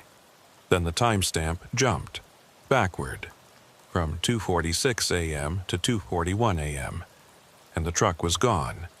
The parking space was empty, like the truck had never existed. But then, 30 seconds later, the truck appeared again, pulling in, parking in the same spot, the driver getting out, walking to the bathroom, disappearing inside, the loop. I was watching someone else get caught in the loop, in real time, or whatever passed for real time here. I jumped out of my vehicle and ran toward the truck. It was there, physically there, engine running. I pounded on the side panel. "Don't go inside. Stay out of the bathroom." No one responded. The truck sat silent. I ran to the facilities building, burst through the bathroom door. "Sir, are you in here?" Empty. All the stalls were empty. But I could hear something. A voice, faint, coming from the walls. "Help me. Where am I? I just stopped for a minute. Just needed to use the bathroom. Where am I?" It was the truck driver, trapped inside the loop, already losing his place in time. "Can you hear me?" I called out. "If you can hear me, try to find your way out. Try to remember who you are." I can't. Everything is the same, over and over. Where's my truck? I need to get back on the road. My delivery. I'm going to be late. Listen to me. Focus on my voice. You're trapped in a time loop at the Continental Divide rest area. You need to hold on to who you are. Don't let the loop erase you." "Loop? What loop? I just stopped to use the bathroom. I need to get back to my truck." The voice was fading, getting fainter. He was slipping away, becoming part of the loop, part of the eternal now. Another transparent figure who would stand in the parking lot forever. I ran back outside. The truck was gone. The parking space was empty. And standing where the truck had been was a transparent figure, a man in a trucker's jacket, looking around confused. Then he faded, became part of the background, part of the endless collection of trapped souls. Another one lost, another person who'd made the mistake of stopping here, of being in the wrong place at the wrong moment. I looked at the fake trooper. He was still standing in the parking lot, watching me with those empty eyes. "How many?" I asked. "How many people are trapped here?" "Hundreds, maybe thousands. Going back decades, maybe longer. They all exist here simultaneously, all part of the same collapsed moment. And there's really no way out?" There is one way, he said slowly. What? Tell me. You have to stop existing in time. Stop trying to move forward. Stop resisting the loop. Accept that you are part of the eternal now. Surrender to it completely. And then, maybe, you'll slip through. Fall between the moments. Find your way back to linear time. That doesn't make sense. Nothing here makes sense. This place is beyond sense, beyond logic, beyond physics. This is where reality breaks down, and the only way through is to stop being part of reality. I stared at him. You're saying I have to let go of who I am? Yes, completely. Stop being Lorne Merkham, Wyoming Highway Patrol. Stop being a person with a history and a future. Just exist. Just be. Nothing more. And if I do that, I'll get out? Maybe. Or maybe you'll just dissolve completely. Become nothing. There's no way to know, but it's the only option I've found. The only possible way out. I thought about it. About letting go of everything. My identity. My memories. My sense of self. Becoming nothing so I could become something again. It sounded insane, but then again, everything about this situation was insane. I looked at my watch one more time. 2:41 a.m. The second hand ticking forward and then jumping back. Forward and back. Forever. I had a choice to make. Keep resisting and slowly fade into a transparent figure like all the others. Or try what the fake trooper suggested. Let go, surrender, and maybe, just maybe, find a way out. I didn't know which option was worse, but I knew I had to decide soon. Because I could already feel it. The erosion, the slow wearing away of who I was. My memories of my daughter's birthday were getting hazier. My sense of what day it was, what month it was, slipping away. Time here was patient, but it was also hungry. And it was eating me alive. I sat in my patrol vehicle and tried to remember my daughter's name. It should have been easy, should have been automatic, but the name kept slipping away from me, like trying to hold water in my hands. I could almost grasp it, almost say it, but then it would dissolve and I'd be left with nothing. I looked at my phone, at the photo from her birthday party. She was smiling, blowing out candles, 7 candles. I knew she was 7, knew she was my daughter. But her name... Sarah. No, that wasn't right. Shannon, no, something else. Something I should know.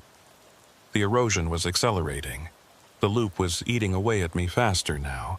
Soon, I wouldn't remember having a daughter at all. Wouldn't remember having a life outside this parking lot. Outside this moment. 2:41 a.m. Always 2:41 a.m. I got out of the vehicle and walked to the center of the parking lot. The fake trooper was still there, standing motionless. Around the perimeter, I could see all the others. The transparent figures, hundreds of them now that I could see them clearly, all trapped, all slowly forgetting who they'd been. I want to try, I said to the fake trooper. What you described, letting go, I want to try it. He turned those empty eyes toward me. Are you certain? There's no coming back from it. Once you let go, you either slip through or you dissolve completely. There's no middle ground. I'm certain. Tell me what to do. Sit down. Right here in the center. I sat on the cold asphalt. The fake trooper came and stood behind me. Close your eyes. Stop thinking about who you are. Stop holding on to your memories, your identity, your sense of self. Just let it all go. Become nothing, become empty. I closed my eyes, tried to do what he said, but it was harder than I thought. Every time I tried to empty my mind, thoughts would rush in. Memories, concerns, questions. My brain wouldn't shut off. "You're resisting," the fake trooper said. "You're still holding on. You have to truly let go. Surrender everything." I tried again, focused on my breathing. In and out, in and out. Tried to stop thinking, stop being, just exist as empty space, and slowly, gradually, I felt something shift. My sense of self was loosening. The boundaries between me and the world around me were getting fuzzy. I couldn't feel where I ended and the air began. Couldn't feel my body, couldn't feel anything except a vast emptiness. I was dissolving. "That's it," the fake trooper said. His voice sounded distant now, like it was coming from very far away. "Let it happen. Don't fight it." I let go more. Let go of my name, my history, my memories, everything that made me Lorne Merkham, everything that made me human. Just let it all slip away into the void. And then I was nothing. No thoughts, no awareness, no sense of existence, just emptiness, just void. I don't know how long I stayed in that state. Time had no meaning there. It could have been seconds, could have been years, could have been forever. But then something changed. I felt a pull, like a current in water, something drawing me forward, not forward in space, but forward in time. Linear time, sequential time, time that moved in one direction instead of looping back on itself. I followed the pull, let it draw me along, felt myself moving through the void towards something, towards somewhere. And then I opened my eyes. I was sitting in my patrol vehicle, engine running, heater on, the radio was crackling with normal traffic, dispatch talking to various units, routine calls, nothing unusual. I looked at my watch, 3:17 a.m. Not 2:41, not the loop. Actual time, moving forward. I looked out the windshield. I was parked on the shoulder of I-80, about 5 miles east of the Continental Divide rest area. No idea how I'd gotten here. No memory of driving. But I was out, I'd escaped. I grabbed the radio. "Dispatch, Unit 23. Tessa's voice came back immediately. "Unit 23, go ahead." "What's my status? Where have I been for the last... How long has it been since my last check-in?" "Your last check-in was at 2:39 a.m. when you were en route to Continental Divide rest area. You've been off radio for approximately 38 minutes. I was just about to send someone to check on you." 38 minutes. That's all it had been in outside time. 38 minutes. But I'd experienced what felt like hours, maybe days, trapped in that loop. "Unit 23, are you all right? Do you need assistance?" I stopped. Was I all right? I'd just experienced something impossible. Had been trapped in a time loop, had nearly dissolved into nothing, but I'd made it out. I was here, I was real, I was moving forward in time again. "I'm fine, dispatch. I had some difficulty at the rest area.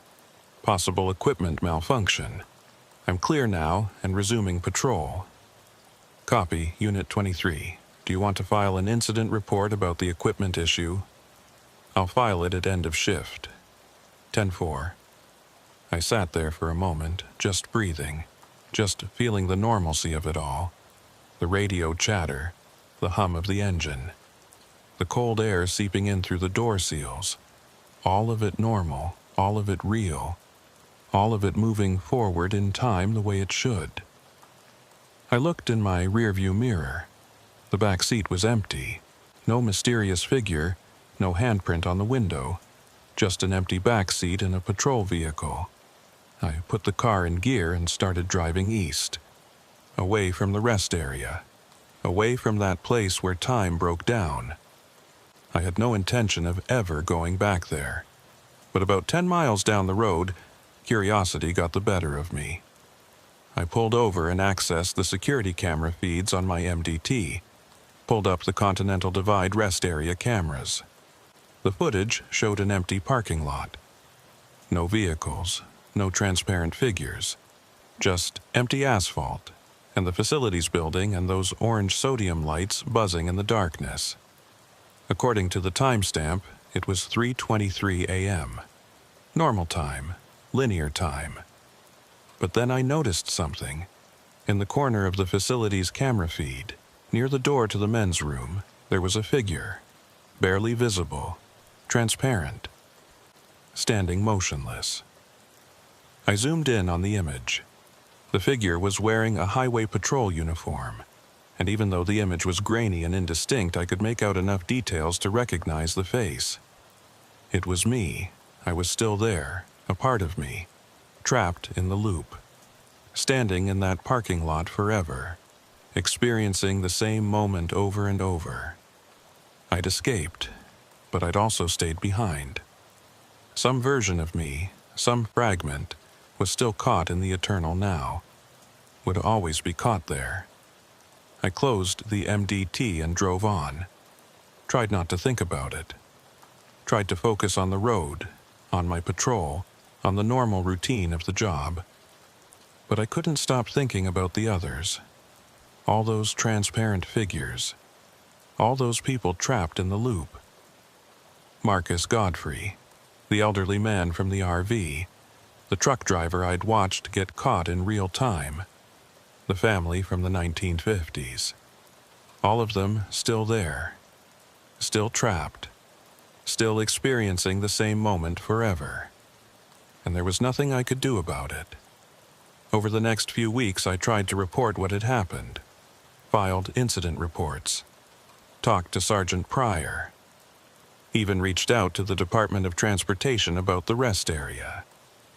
Everyone was polite, everyone listened, but I could see it in their eyes. They thought I'd had some kind of breakdown, some stress-induced episode. Maybe carbon monoxide exposure. Maybe just exhaustion. No one believed that time had actually stopped, that I'd been trapped in a loop, that there were hundreds of people caught in some kind of temporal anomaly at the Continental Divide rest area. The official explanation was that I'd experienced a brief period of confusion, possibly due to fatigue. I'd driven away from the rest area after finding nothing unusual and had simply lost track of time. It happened, especially on night shifts. The rest area stayed open. No investigation was launched. No warnings were posted. Travelers continued to stop there, use the facilities, stretch their legs, move on. Most of them, anyway. But sometimes, I'd check the security camera feeds. Late at night when I couldn't sleep, I'd pull up the Continental Divide cameras on my personal computer and watch. The parking lot was usually empty. Sometimes there'd be a vehicle or two, sometimes none. Normal rest area activity. But occasionally, in the corner of the frame, I'd see them. The transparent figures, standing motionless, barely visible. Easy to miss if you weren't looking for them. And their numbers were growing. I kept count in a notebook I kept locked in my desk at home. Every time I saw a new figure appear on the camera feeds, I'd mark it down. By the end of the first month, I'd counted 3 new ones. By the end of the second month, 5 more. People were still getting trapped there, still stopping at the wrong moment, in the wrong place and never leaving. I tried to warn people. Posted anonymously on travel forums, on trucker message boards. Said the Continental Divide rest area was dangerous. Said people should avoid it. But no one paid attention. A few people called me paranoid. Most just ignored me. How do you warn people about something impossible? How do you tell them that time breaks down at a rest area on I-80? That if they stop there at the wrong moment, they'll be trapped forever in an endless loop? You can't. Because it sounds insane. So people kept stopping there, and some of them never left. Not really. They drove away, went home, continued their lives. But a part of them stayed behind, a fragment, a ghost, trapped in the eternal now. I know because I'm one of them. I escaped, yes. I'm here. I'm real. I'm living my life. But I also never left. Part of me is still sitting in that patrol vehicle at 2:41 a.m. Still trying to understand what's happening. Still slowly forgetting who I am. And sometimes, late at night, I can feel it. That other version of me, trapped in the loop. I can feel his confusion, his fear, his slow dissolution into nothing. I've thought about going back. About trying to help him, help the others. But I know it wouldn't work. Once you're caught in the loop, you can't be rescued from the outside. The only way out is the way I found. Letting go completely. Becoming nothing so you can become something again. And most people can't do that. Can't surrender their identity, their sense of self. They hold on too tight. And so, they stay trapped. Forever. My daughter's name is Emma. I remember now. It took me 3 days after escaping to remember it, but I did. Emma, 7 years old, loves chocolate cake, has my eyes. But sometimes I wake up in the middle of the night and I've forgotten again. Forgotten her name, forgotten my own name, forgotten everything except that parking lot and those orange lights and the eternal moment of 2:41 a.m. Then it comes back. Usually, most times, but not always. And I know that someday it might not come back at all. That the loop is still pulling at me, still trying to drag me back, still eating away at the parts of me that escaped. The Department of Transportation issued a report about the Continental Divide rest area.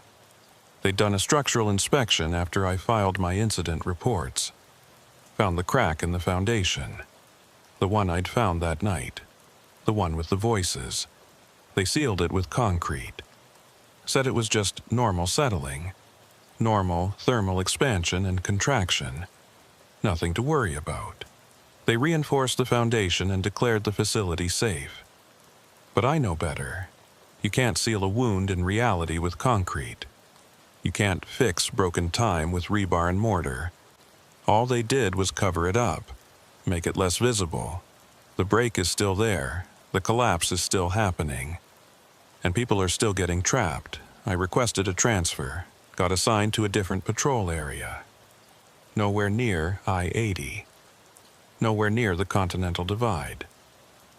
But it doesn't matter. Distance doesn't protect you. The loop exists outside of normal space, outside of normal time. If it has a hold on you, it can reach you anywhere. I see them sometimes, in reflections, in mirrors, the other versions of myself, the fragments that are still trapped. They're standing in that parking lot, staring at nothing, slowly fading, slowly forgetting, and I wonder if the me that's sitting here typing this is real, or if I'm just another fragment, another ghost, another echo of someone who got trapped at the wrong place at the wrong time. Maybe I never escaped. Maybe I'm still sitting in that patrol vehicle at 2:41 a.m. Maybe this entire life, this entire existence, is just a dream I'm having while trapped in the loop, a fantasy my mind created to cope with eternal imprisonment. There's no way to know for sure. That's the cruelest part. Even if you escape, you can never be certain you're really free. The loop could be creating the illusion of freedom, could be making you think you got away while you're still trapped. 2:41 a.m. I check my watch sometimes, multiple times a day, making sure it's showing different times, making sure I'm moving forward. But every time I check, there's a moment of fear. A moment where I'm terrified I'll look down and see 2:41, see the second hand jumping backward, see the loop reasserting itself. So far, it hasn't happened. So far, Time keeps moving forward. But I know it's only a matter of time. The loop is patient. It can wait. And eventually, it will pull me back. Pull all of us back.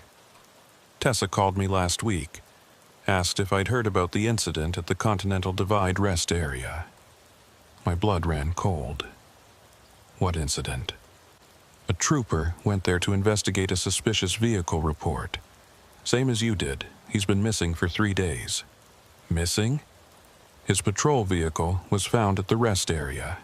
Engine running, lights on, but no sign of him. Search and rescue has been looking, but she trailed off. It's like he just vanished. I knew what happened. He'd gotten trapped, just like I had. Just like everyone else who stopped there at the wrong moment. He was sitting in his vehicle right now, experiencing 2:41 a.m. forever, trying to understand, trying to escape. Slowly forgetting who he was. They're going to close the rest area, Tessa continued. Finally, after all these years of incidents, they're finally going to shut it down. Good, I said, but I knew it wouldn't matter. Closing the rest area wouldn't close the break in time. Wouldn't fix the wound in reality. It would just make it less accessible, but the loop would still be there, still trapping people, still eating away at time itself. And the fragments that were already caught, all those transparent figures standing in that parking lot, they'd still be there, still trapped, still experiencing the same moment forever, including me. The version of me that never escaped, that's still sitting in a patrol vehicle, looking at a watch that always reads 2:41 a.m., still trying to remember his daughter's name. I've written this account down, every detail I can remember, everything that happened that night. Not because I think anyone will believe it, but because I need to remember, need to hold on to the knowledge that it happened, that it was real, because the erosion hasn't stopped. The loop still has a hold on me, and I can feel it pulling me back, pulling me toward that parking lot, that eternal moment. My daughter's name is Emma. I have to keep reminding myself of that, because sometimes I forget. Sometimes I wake up and I can't remember having a daughter at all. Can't remember anything except orange lights and cold asphalt and a watch that never moves past 2:41. If you're reading this, if you're traveling through Wyoming on I-80, do yourself a favor. Don't stop at the Continental Divide rest area, not even if it's open, not even if you need to use the bathroom, not even if you're exhausted and need to rest. Just keep driving. Get gas somewhere else. Use a different rest area. Don't take the chance. Because if you stop there at the wrong moment, you'll never leave. Not really. Part of you will stay behind. Trapped in time. Trapped in that endless loop. And someday, someone might see you on a security camera. A transparent figure standing motionless in a parking lot. Barely visible. Easily dismissed as a glitch in the footage. But you'll know. You'll be aware. You'll be experiencing every second of that eternal moment. Watching the same watch tick forward and jump back. Watching yourself try to escape over and over. Watching yourself slowly forget who you are. That's the real horror. Not the trapping, but the awareness. The knowledge that you're caught. That you'll be caught forever. That there's no rescue coming. No escape except to surrender everything you are and hope that's enough. I escaped, but I also never left. And I'm not sure which version of me is writing these words right now. The one who got away, or the one who's still trapped? Maybe both. Maybe neither. Maybe the loop creates infinite versions and we're all real, and none of us are. I don't know anymore. All I know is this. Time broke at the Continental Divide rest area. Reality cracked. And anyone who goes there risks falling through that crack into an endless moment that never progresses and never ends. I check my watch, 4:37 p.m. Time is moving. I'm okay. I'm real. I'm here. But tonight, when I close my eyes, I'll be back in that parking lot, standing in the orange light, watching a watch that reads 2:41 a.m., trying to remember my daughter's name. And I'll wonder, like I do every night, if this waking world is the dream, or if the loop is the only thing that's real.